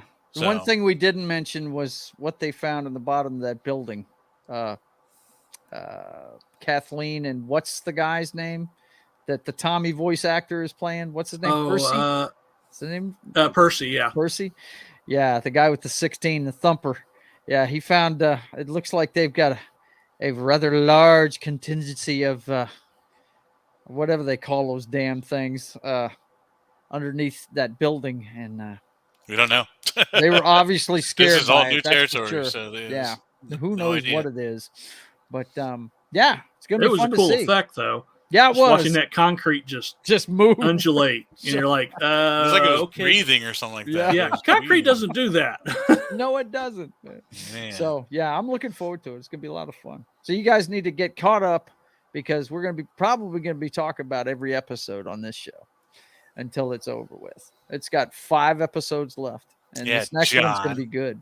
Yeah, he's gonna keep up. He promised. I'll keep up. Hey, you can't gripe at him. You're going to school too. You know what's up. You know what I got to do though is I got to get back into Clone Wars or Bad Batch. Bad Batch. I think I haven't watched the last 2 episodes. I am behind on that one. I'm gonna have to catch up. Well, all right.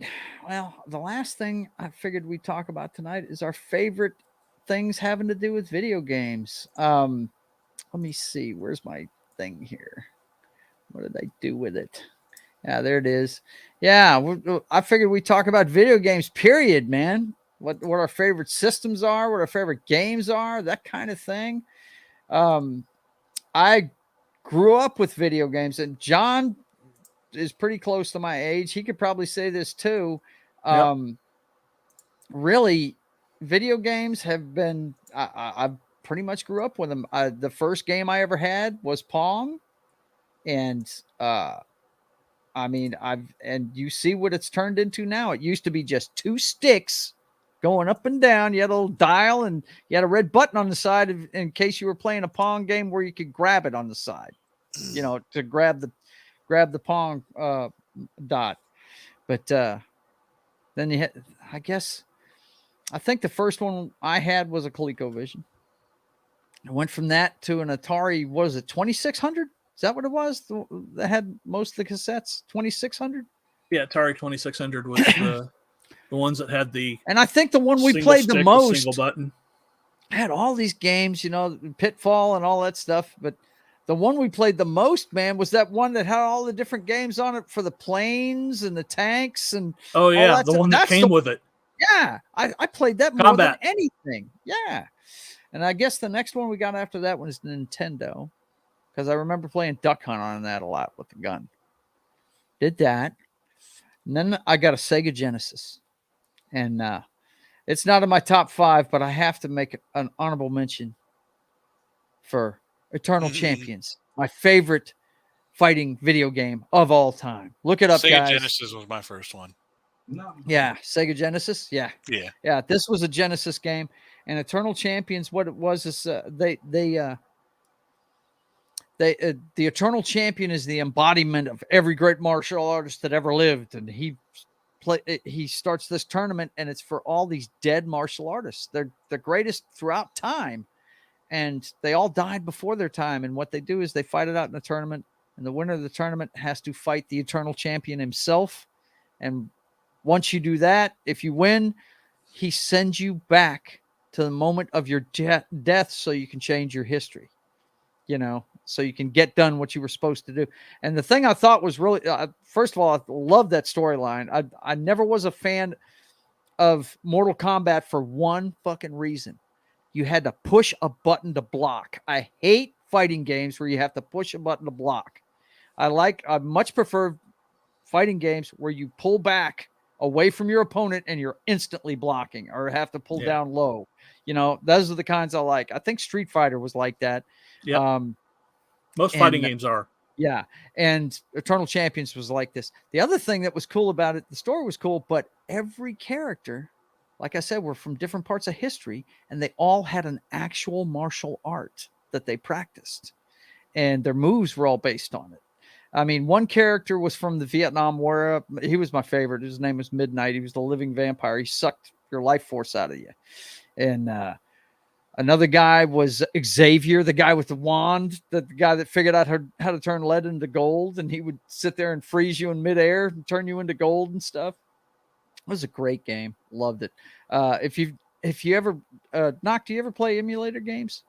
Do you ever check out those old games like that? I've done some of the older on my phone. I've done some Game Boy and some Super Nintendo, and so a little bit. Nothing on my PC. Try that one out sometime, man. You'll enjoy it. Just reading the bios. I'm not a fighting game. Oh, you're not? Yeah. No. Well, I like them. I've always liked them. Not at all. But then let's see, Genesis. Then they have. Oh, go ahead, John. I would say my favorite Genesis game was a game called Starflight. Starflight. Okay. Basically, obviously, you're piloting something, I'm sure. Well, yeah, it's actually a strategy game where you actually, buying and selling and managing resources and you're a trader. You're flying a starship, but you're a trader, and there's also combat you can get involved in. But that's mine was NBA Jam '95. Get out of town. NBA Jam. In the late '90s, I was more basketball. I didn't get to football until the like 2002, 2003. Yeah, ish. I played. Before that, it was basketball. I actually played NBA games back then. I did. They were a lot easier than they are now. I can't stand playing them now. What was so cool? What was so cool back then was before GameStop bought them out, we had Funko Land, and I remember Funko Land. And they did something that was really cool where they had newspaper. It was like a newspaper, but it was just a list of all the games they sold there. And you can get Sega Genesis games for like a nickel. And then I would just go through it. They would come out with one like once a month of just their inventory of just what they had to sell. And I would just go through and I would just circle ones that I'm looking at. And when I got a pocket full of change, I would go and buy a couple Sega Genesis games. Because they sold all kinds of stuff there at Funko Land, and then GameStop bought them out. And I lost my cool little fun hobby. So damn it, son. Damn it.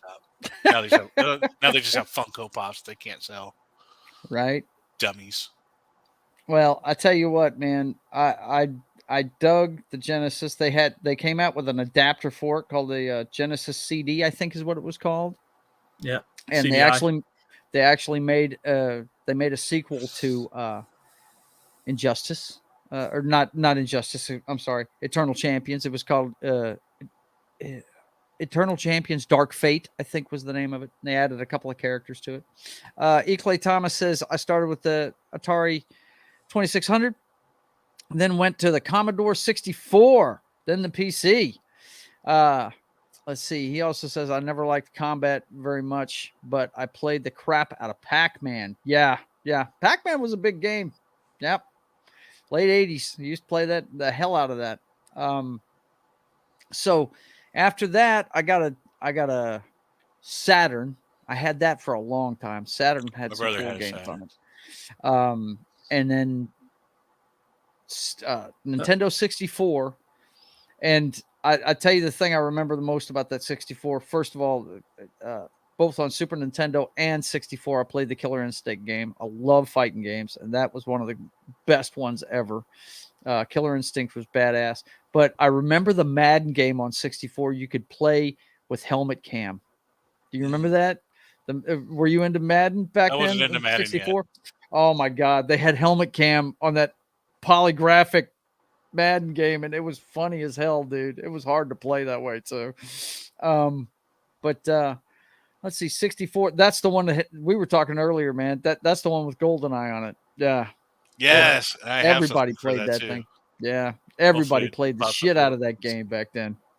I got something to show for that one. Let me do. Hopefully, my thing is stuff won't mess up on you. Yeah. Legend of Zelda: Ocarina of Time was 64. Yeah. Oh yeah. See, I didn't get into the Zelda games. Now that's David. I got into the first one, but I never finished it. But I played a lot of the Zelda game. I wasn't very good at it, but I was still really young. Yep. All right. You ready? Yeah. Okay. Here we go. So this is the band recording GoldenEye 007 pause music for Nintendo 64.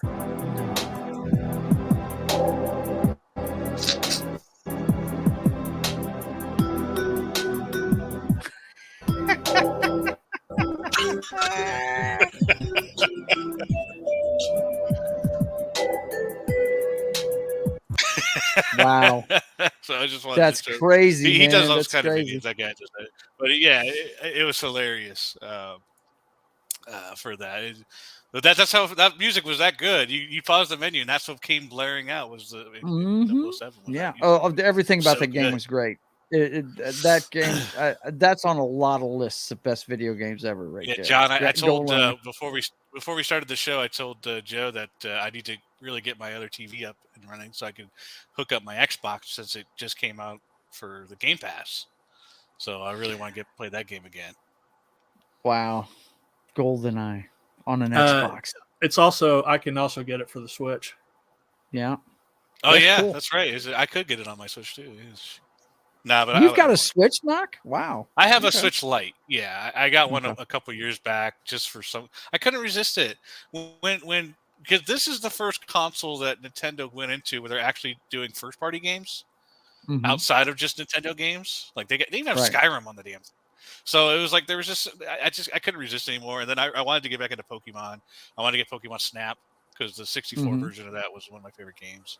I wasn't very good at it, but 64 was like a lot of the games I really liked playing, but I just weren't good. I wasn't good at them because I just wasn't a good gamer back then. Yeah, because I was growing up.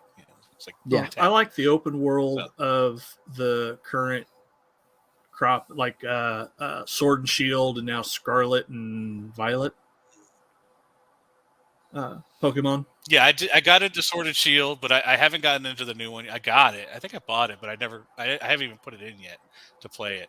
Because it's one of those things where for my Switch, what I do is I'll go and I have the credit card for GameStop, and it's like one of my longest running credit cards right now, so I have to keep it alive. So I go to GameStop every like couple months, and I just buy a game, and it's usually a Switch game because I tend not to buy PS PlayStation games and Xbox games because they almost always show up on Game Pass for free. So I've become weary of buying console games these days. So I usually get Switch games because Switch games never die, apparently. Yeah, Mario Party. So anything Mario is always going to be like $50. Yep. E. Clay Thomas tipped me $5. I appreciate it, man. Thank you very much. Yeah. He said, cheers. I haven't figured out how to display this stuff up on the screen, so sorry about that, brother. But yeah, that's 16 minutes ago. He did that. Thank you, sir. But yeah, I guess 64. Let me think. The next one I got after the 64, I think, was a PlayStation 2. I don't think I ever owned an original PlayStation 1. I did. My brothers did. And I can show you the exact game that I saw at a con. Somebody had brought a PlayStation before I'd bought a PlayStation 1. Somebody had brought it at a convention and were letting people play it. What's that? And I'll share it here. Sure. But the game that I do remember playing some PlayStation, but correct me if I'm wrong, guys. The PlayStation 2 was backwards compatible, wasn't it? No. Yes. Was it? I was fixing to say, I'm pretty sure. I thought I 3 never was owned a backwards PlayStation compatible. 1. Never did. But I did. I'm pretty sure you could play the PlayStation 1 games. Okay, here he is. I always just use my PlayStation 1. What you got, man? Show me. Soul Blade. I'm cold. I'm cold.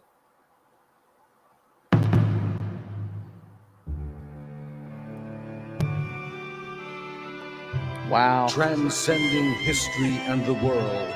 A tale of soul. This reminds me of Warcraft 2. Eternally retold. At least the cutscene. Wow. Check it.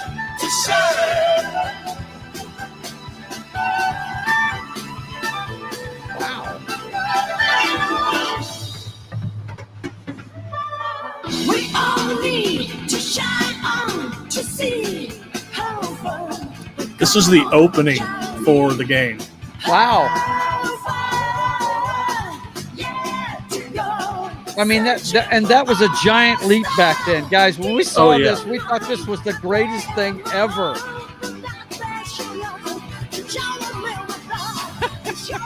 That's Lara Croft type graphics there, isn't it? It's actually a little better than Lara Croft. A little bit better than the original Tomb Raider, yeah.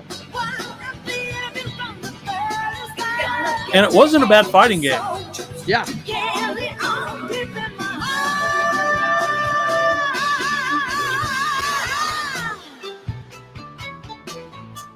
Wow, that is cool, man.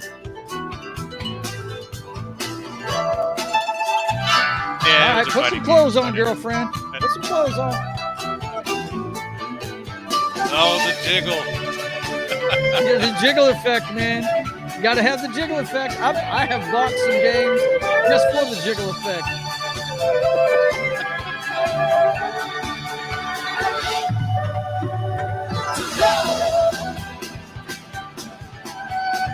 Yeah, I've bought some. God, how long is this intro? Do you ever get to play the game? How long is it, John? It's almost done. Almost done. Okay. All right. Oh! Wow, that's pretty cool, dude. Like that one. That's cool. Yeah, we thought those games were just the next step in evolution. Chat. Oh my gosh. Hale, what is this? Anal fantasy? Now, Final Fantasy games were definitely my favorite. But one of my all-time favorite games for PS1 was Legends of Dragoon, which is one of the best stories ever. And it's one of those games that we still pray to this day that it gets a remake or some kind of upgrade from that. Legends of what game. Now? Legends of Dragoon. It was an RPG game that kind of rivaled Final Fantasy at that time. And it was a very fun story. You basically took over like the soul of dragons, and you wore this like super really you had like a stone, and that was your dragoon. You turned into a dragoon that and it gave you basically badass armor and the powers of a dragon. So it was Wow. really cool. So and this is Legends of Dragoon. So it was a very fun game. So played I put many hours into that game. I'm sure. I'm sure. Yeah, that's how I did my top 5, and we're fixing to crack into that here pretty soon. The PlayStation 2, talking about jiggle effect games, man. That's where I started getting some of those jiggle effect games. I actually played you know how they have the Sims? Excuse me. They used to have a sim game called Playboy Mansion. I remember that game. I played the shit out of that game. That was during Love my that formidable game. years. Yes, it I was remember that. awesome, man. I mean, it wasn't completely nude or anything, but man, my God, how funny. And I think I bought my first Leisure Suit Larry game for PS2 or Oh, PS3. I thought Those that were was hilarious. Xbox. I thought that was only It Xbox. could have been Xbox. Could have been. I remember that game. Yeah, but the biggest jiggle effect, though, the best jiggle effect game I've ever played is Rumble Roses, man. The all-female wrestling game. That game is off the damn chain right there. Dead or Alive 2 beach volleyball. Yeah, right. Yeah, I played the shit out of that. Yes, sir. I've played it. Let's see. Eclay says my friend had a Dreamcast. That's a system I never owned. Never owned a Dreamcast. That was one of the. I mean, I think PlayStation eventually did it, but that was one where they were really starting to get into the online stuff. And we would play Dead or Alive all the time. Best fighting game ever. Yeah, that game.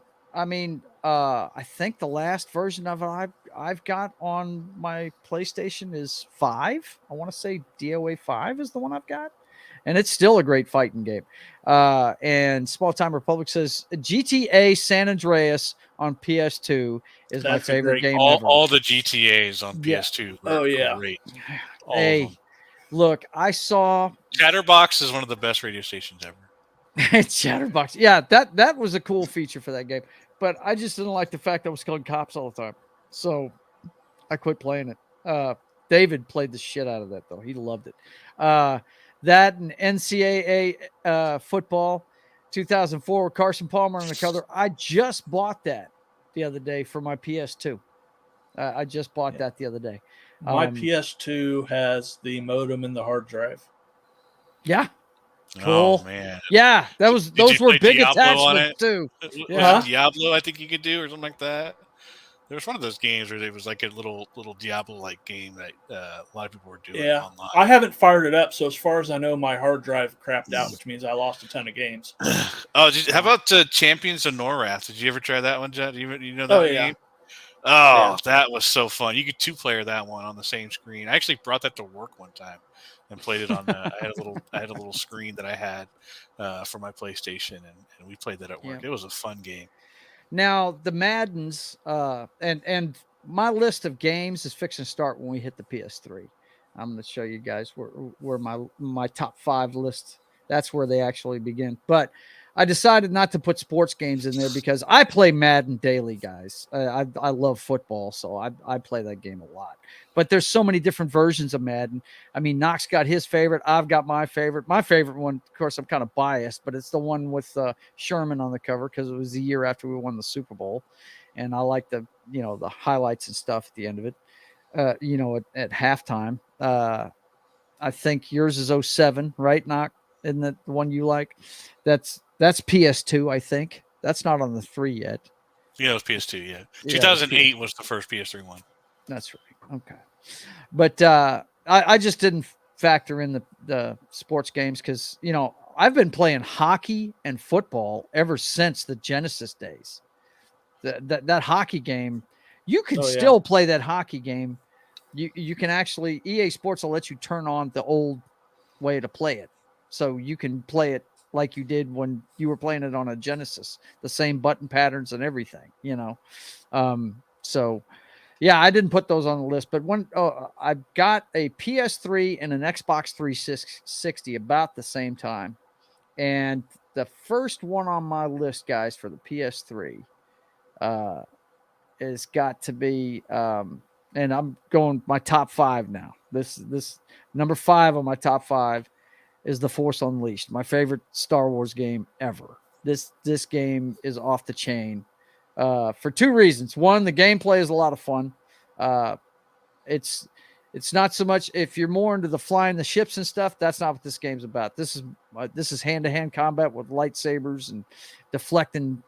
You're basically playing like a Jedi, and I love the story in this. I always wanted to see them make a movie of this, man, because I thought the story behind it was cool as shit.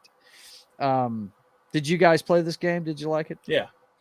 I got into it late, but what I did enjoy is I got into the books as well. Mm-hmm. And I had no idea. Like I said, the story is awesome. Yeah. I didn't know that his family crest was actually the crest of the Rebel Alliance. Like the Rebel Alliance. That's right. That connection to me blew my mind when I read that book. How awesome. What? Yeah. That's and so the fact cool that he inspired that. Like, it was crazy. Mm-hmm. And the fact that Vader had this secret apprentice nobody knew about. He was always planning on killing the Emperor at some point. Oh, yeah. Right? Oh, yeah. And it's just that's the how story. It's supposed to happen. If you guys, that's exactly it. Let's see. E. Clay Thomas says, I never play Madden after what EA did to 2K games, which had the superior football games. Yeah, they did. For cheaper, too. Yeah, 20, they were cheaper games, too. Yeah, $20 for. I think they called them 2K, but I think didn't they make ESPN games too? It was 2K5. Yeah, and then Small Time Republic says Star Killer could do anything in Force Unleashed. Yeah, dude, man, that the whole part where he pulls the fucking Star Destroyer down. That actor is I really like that actor too. So yeah, and he's shown up in several things, man. And he's always got a long line at a con when he shows up there, man. There's a lot of people that like him. I do hope that would be something on my bucket list. On your bucket list. Who the voice actor was? I can't remember his name, but that's his likeness in all the cinematics and stuff too. It's Sam Whitner or Sam Witwer. Oh, Sam Witwer. Yeah. The last time I saw him, he was a bad guy on Supergirl.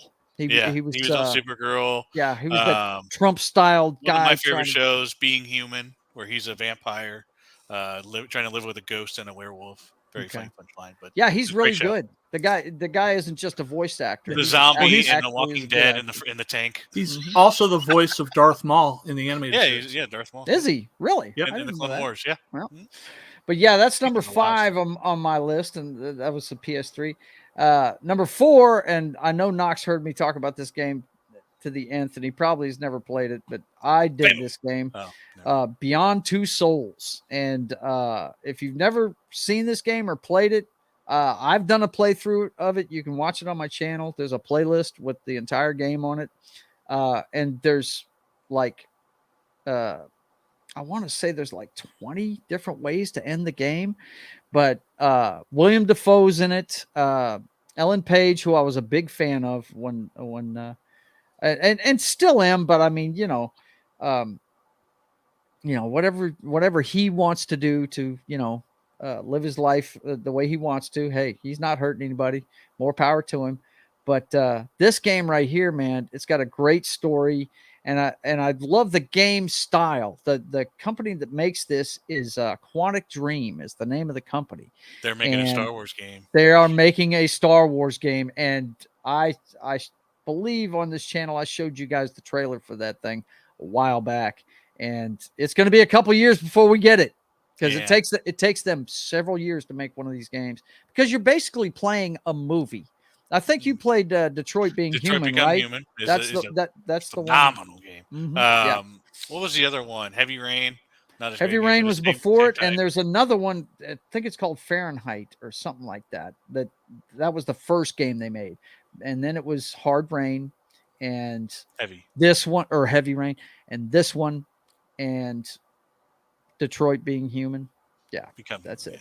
Yep. I love Detroit Becoming Human. It was. I still haven't finished it yet. I actually got my parents to play that game. Yeah. I actually took it. I brought my PlayStation downstairs back when I was living at the house, and we actually went through it, and I let them decide, and we went through the whole game. Yeah. Yeah, great. I've done the you same guys thing picked with it. Rhonda on Beyond Two Souls. I played through the game and had her make all the decisions. Mhm. Yeah, it's a fun way to do it.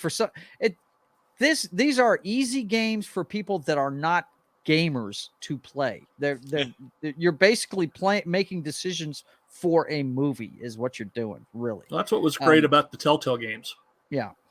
And that's Yeah. something I got to check out. I've heard Yeah, from I've you been meaning to guys go that back and do the the Walking Dead stuff. ones are good. I'm gonna have to check them out. They Yeah. really are. They Clementine is. I Mhm. watched the end of the Clementine story, and it was awesome. Small Time Republic says Sam Witwer is a sci-fi fan. Oh, big I time! He's in believe. so many.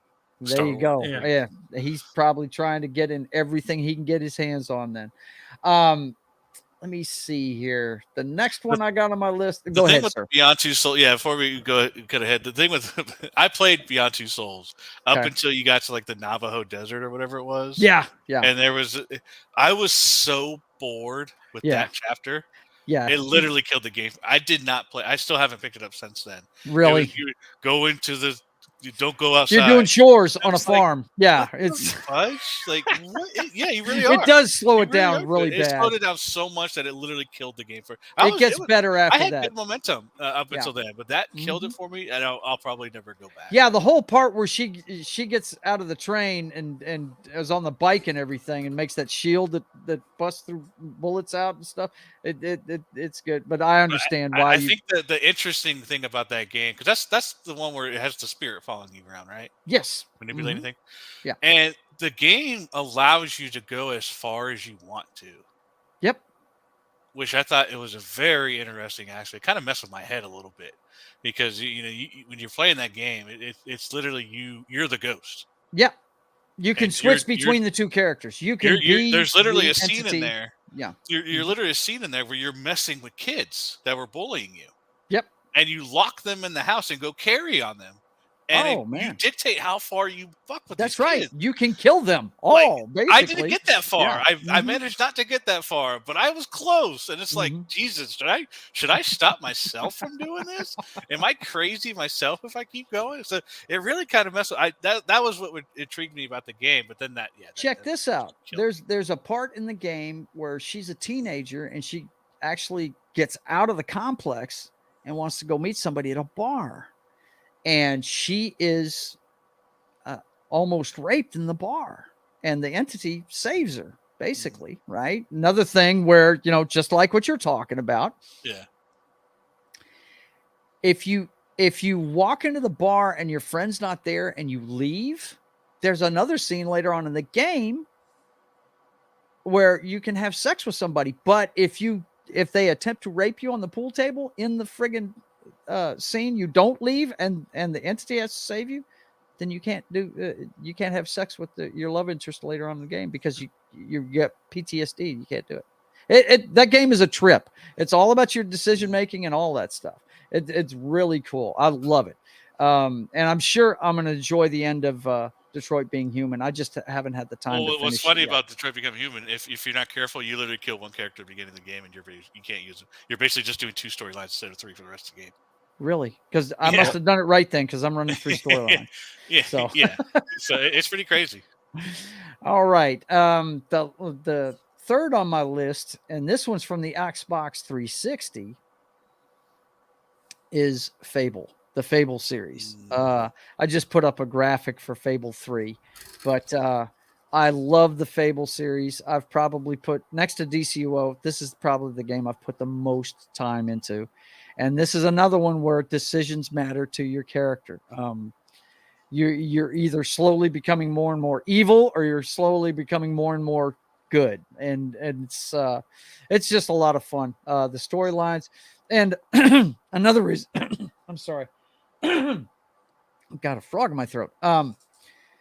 Another reason why I put up Fable 3. There are only 3 Fable games. I don't care what anybody says. That stupid journey they came out with the Kinect is just dumb. I might have played that for 20 minutes and put it down. It was just dumb. They're making a new one. Huh? Yeah, they are making a new They're making a new Fable. The original. A lot of the original teams gotten back together they're working on it. Lionhead Studios. Yep. Yeah. Yeah, I didn't get into the first Fable. I got into the second. The second one, I went all the way through and saved my dog at the end and everything. Yeah. Well, you got to save the dog. You gotta save the dog. Yeah. So I did that one, and I started the third one. I never made it through the third one because I started it with a buddy of mine, and we did the whole thing where you could create a town together and build it up together. Mhm. This jackass, after 2 weeks of not playing it, not being able to, he built it up by himself and basically beat the game and did everything. Oh man, that ain't no good. And I came That back and I sucks. was like, all right, let's do it. Let's play. You know, we finally got to hang out. And then Uh-huh. lo and behold, he went ahead and did everything in the game. And he's like showing me. I'm like, dude, I have no interest to play this now. You just did everything. The third one's probably got the best. I think the third one's probably got the best story. I really dug the Yeah, third I didn't one care at that before. point. I didn't care because he ruined the game as far as like building up and doing all the building. The build up's my favorite part when you're building the town or the markets or whatever it is. The economy you build The up. economy, yeah. It's Mhm. really cool, and I wanted to do that, with them, and he fucking went ahead and that ruined the game. I haven't been playing the game since. But I just dug it, man. I dug that game. Did you ever play it? Fable John? 2 was awesome, though. Yeah. Yep. Fable 2. I still play Fable 2 occasionally. I bounce between 2 and 3.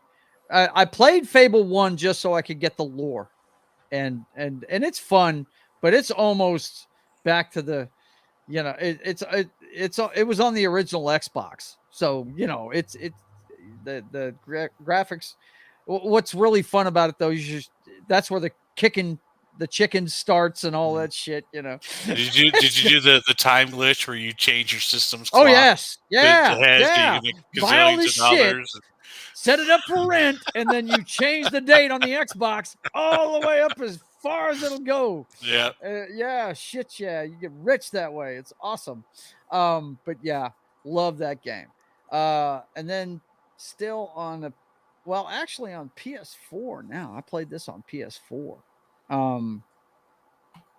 My second on my top 5 games is Injustice 2. Injustice 2 is a really cool fighting game. The only reason why I put it above Eternal Champions is you can do more in it.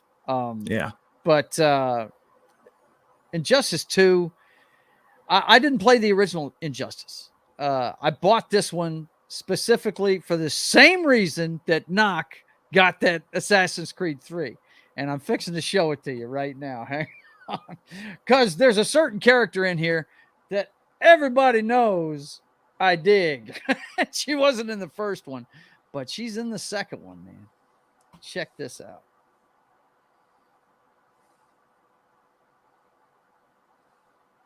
Oh, wait. It'd help if I put it up there, wouldn't it? Damn it. I got everything going, got the sound and everything. Could you guys hear it? Hang on. I didn't hear it before. Okay. Let's try it now. Earth's defense is irreversibly Can you hear it? compromised. Yeah. Begin the countdown. We are at war with these animals. You're not welcome in Atlantis. That's King Arthur. I am Brainiac. I collect worlds. Ready for some slapstick? What comes next, mere mortals cannot stop. How do I beat him? You can't.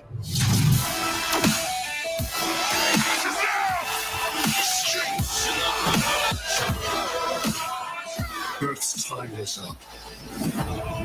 Injustice 2. Play anywhere, May 16th. Rated T for teen. Still need to get that. I'm waiting for them. I keep looking. Have they got a complete version yet? That's got all the DLC for one price, like they did. I The don't game itself know. was free for a second there, and I don't know if it came with the DLCs. I though. think I bought all of the DLCs as they came out. I got it when it was either. I think free they or have an released. ultimate edition of it. I think they do. Okay. I tried it. I might look into picking that up then when I get a little extra money. Yeah. I tried. Yeah, because I've only played the first one. That's the one I I couldn't do the combo stuff. I didn't like it. Yeah. Well, man, I tell you, that's another one that, if you're not in the fighting games, I can understand it, but dude, first of all, it's a great fighting game. It's made by the same guys that make Mortal Kombat. And the other thing, the story in it is so fucking great. You know, that's the thing. That's the common thread in these games, dude. If it's a great story, I'll play it. Even if it's like Last of Us, I'm not into stealth games, but I played the shit out of that because I dug the story. Yeah. You know? And the story in this one, you know, it's fantastic. This is you know, if you don't know the Injustice story, guys, it's Superman he hasn't gone bad, but he's basically decided since Lois Lane got killed that he's not going to let anybody else get killed, and he's basically killing bad guys now, and he's turned into the dictator of Earth. And half the Justice League is with him, and half of them is with Batman. And because we know Batman isn't down with killing people, no matter what the Snyderverse says. But anyway, let's see. Small Time Republic says the first video game I can ever remember playing is Kangaroo on Atari. Do you guys remember your first game? Yeah, my first game was Pong, brother. Me too. That was the one we played when we were kids. Pong. Pong in the student lounge of Greenridge School because they had 3 pinball machines and Pong. Yeah. What was yours? I remember a buddy had Atari, but I don't know what games he had for it. The one I distinctly remember would be Mario Kart. Nintendo. A buddy of mine had a Nintendo. Okay. So that one. Probably I don't know what the came original. First. I don't know what came first. Was Nintendo or Genesis? I think Nintendo came first. Keep forgetting you're youngin'. He is a youngin'. Yeah. But that'd probably be. I remember Atari the console. I just don't remember the games for it. Yeah. But Injustice 2, both the Injustice games are good. I bought Injustice 1 after I bought this one because I wanted to see how Superman ended up in the cell, you know, how he got caught, you know, by Batman and everything. But I love Brainiac, of course. Well, I might as well let you guys know. And Knock already knows what my favorite video game is. He and I played it for a decade together. It's called DC Universe Online. I love this game because you can, probably for the same reasons why you love WoW, John, because you can be just about any kind of superhero you want to be in this game. It's so customizable, and I don't know how it is in the WoW world, but me and Knock are always making the joke that this game has turned us into females because we're more worried about what we're wearing than what we're doing, you know. Wow, I was never like that.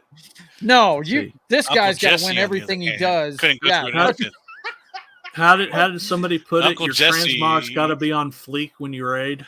Yeah. No, transmog is not a DC term.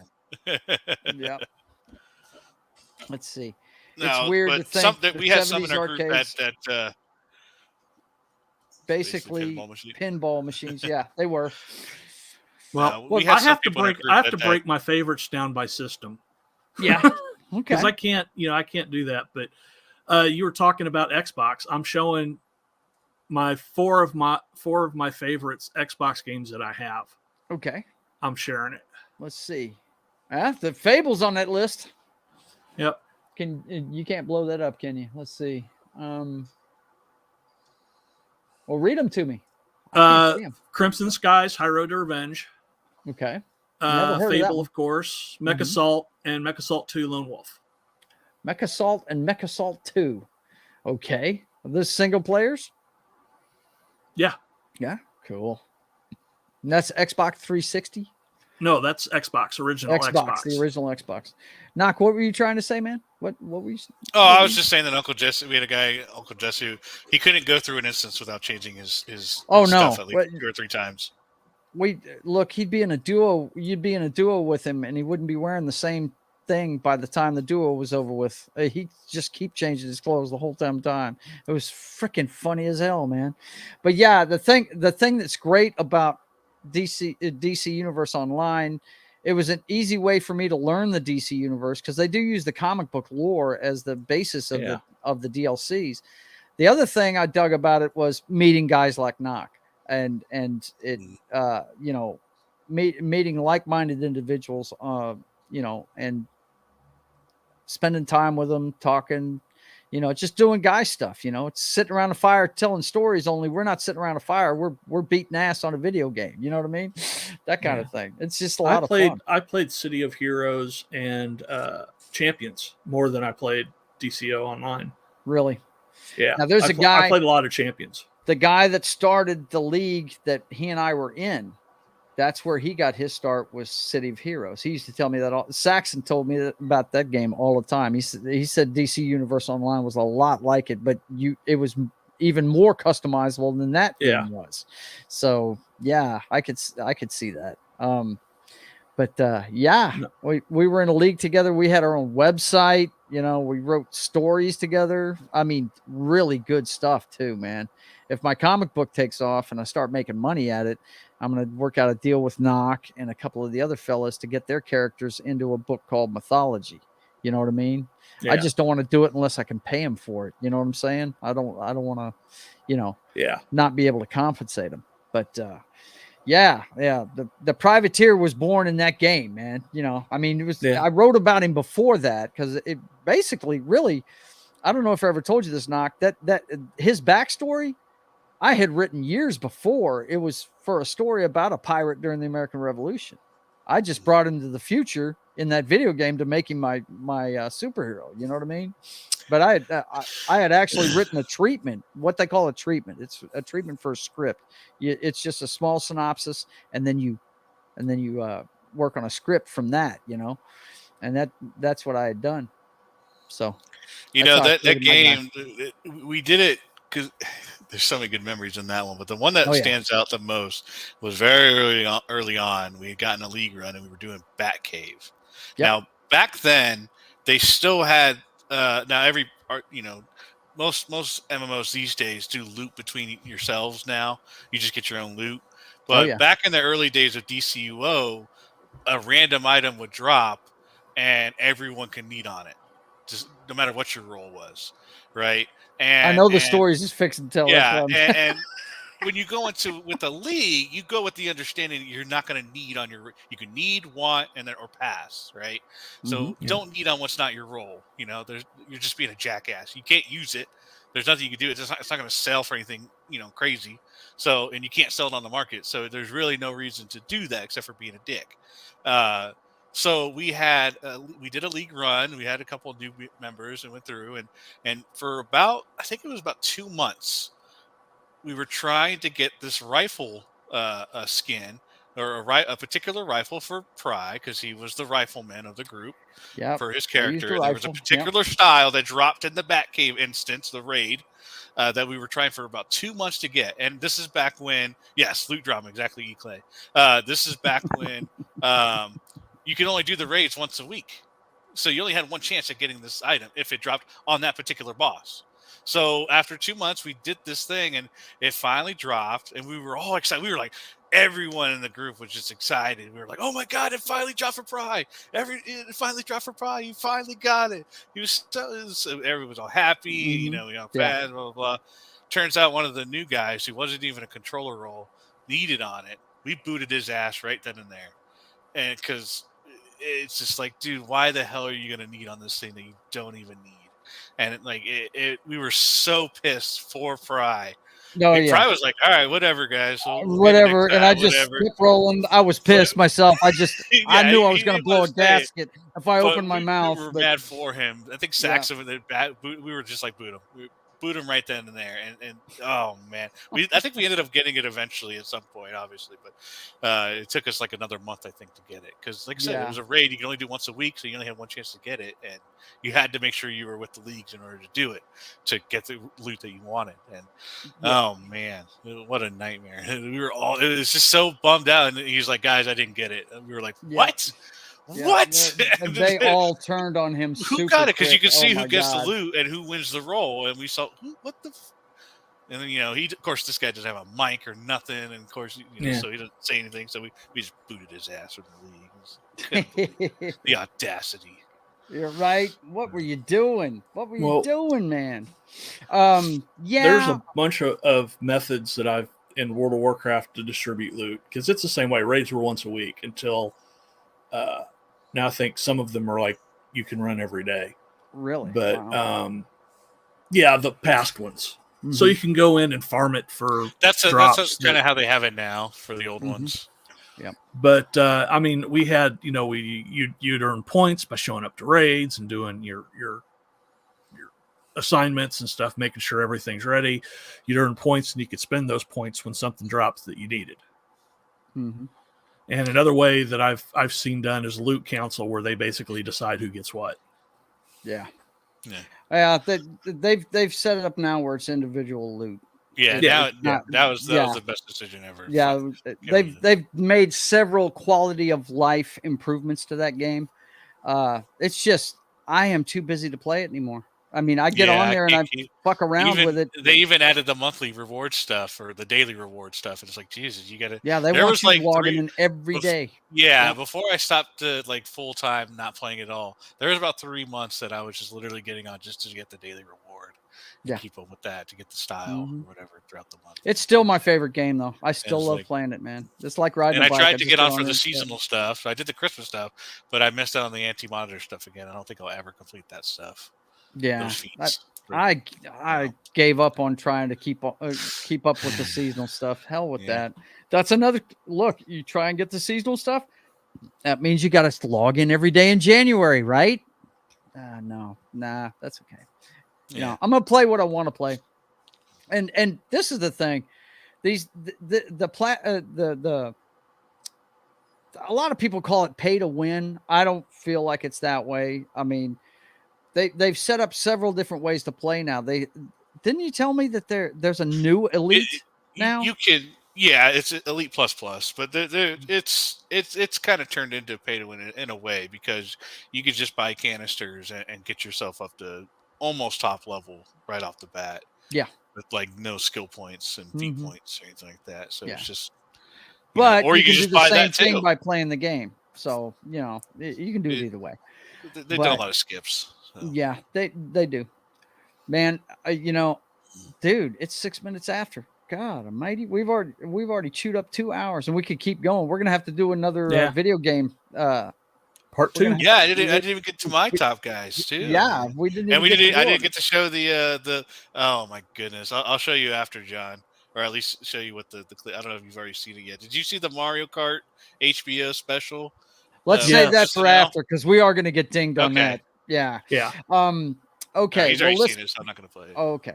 Well, listen, boys and girls, we're going to tell you what's going on with our channels. We'll start with Das Wolf and John. What's going on, man? Tell us what's up. As usual, you can find me on Pop Culture Minefield every day, except for Sundays, and I'm behind the scenes. But you might see a sighting every once in a while if needs be. Yeah. I saw that this weekend. I don't know what happened to that video, man. I do not know. Yeah, I don't know either, but I had to okay. I'm gonna post it tomorrow on my YouTube channel. Though. Okay. Yep. Yeah, but I'm that's 10 a.m. Central, Monday through Friday, and Fridays at 1 Central, and Saturdays at 1 Central, and Sundays at 1 Central. Yep. You can also find me on that 70s Rock Fans channel, Mondays at 4 Central, for a show only Talk and Roll. And you can find me here and on my channel occasionally at Real Das Wolfen. All right. Thanks, brother. It's good to see you. Knock, tell them what we're doing Sunday, man. Yeah, Sunday we're going to be discussing the Super Bowl. I don't know if we'll talk anything about the Pro Bowl. It was kind of fun. Well, you did the scouting for it. You can put some stuff together for it. I'll let you show it. No, well, I think this scout will be the XFL actually. Aha. Okay. Yeah, we got more leagues coming, guys. We got more leagues coming. Yep. Yeah. So I might introduce the teams. I think that's what we'll do. Okay. All right. For a couple minutes. All right. Sounds good. And then I'm usually here on Wednesdays as well. So that's pretty much what we got. Yes, sir. Okay. Well, you guys know what you're watching now. It's State of the Atmosphere. And we're definitely going to do part 2 of the video game thing. We'll continue it next week for sure, depending on what happens during the week. And then, of course, tomorrow is the Brothers Hack the Matrix, and we do that at 6:30 Central. And that's me and my brother breaking down the headlines and hacking through the matrix of those headlines to let you know what's really going on. We have a good time. 6:30 Central every Thursday. And then Saturday, I will be back doing the sketching show. We were off because of Mardi Gras functions this weekend. You know, Louisiana, we party for Mardi Gras, and had to do that last weekend, but we will be back working on Sketching the Privateer. And I do have an announcement about that. I'm going to back up releasing that until July, and I'll tell you why. My cousin has a arts and crafts show, and I'm going to release it at her show. It's called Shop Till You Drop. You guys have seen me broadcast from there before. So I'm going to back it up to then, and I'm going to do it. It's a suggestion she made to me this weekend, and her next one is like in a couple of weeks, and I won't be ready for it then, but we'll go ahead and back it up till July. It'll be right around my birthday. It'll be a perfect time for it. So you can watch me do the comic book every Saturday, 1 p.m. Central. My buddy Justifier Jim comes on for when I get a little too busy drawing and forget to say things to you. And then, of course, like Knock was just saying, Super Bowl Sunday will be on Sunday morning at 10 a.m. Central with some breakdown of some football that's coming up, maybe a little Pro Bowl action, and we will be breaking down the big matchup between John's Kansas City Chiefs and the Philadelphia Eagles. This should be fun. It should be a great Super Bowl. Two really good teams going at it. We'll have to see if Patrick Mahomes can gut it out and get his team a second Super Bowl victory under his watch. If anybody can do it, it's that guy. And then, of course, Sunday afternoon, the show John was talking about, Dork Side of the Ring, every Sunday. And that's brought to you by KGRA, Digital Broadcasting, and Pop Culture Minefield. And, of course, I've got a section of it called State of the Apron, where I'll let you know what's going on outside the WWE and AEW. And then that night around 9 p.m. Central, I'll be doing Papa Joe Gamer After Dark. And I'm doing a playthrough of Force Unleashed, the game we were talking about earlier. So you guys tune in for that on Twitch at 9 p.m. Central on Sundays. So for John, Das Wolfen, and Knock, I want to say thank you for tuning in, and until we see you guys again, I want you to keep on keeping on, guys.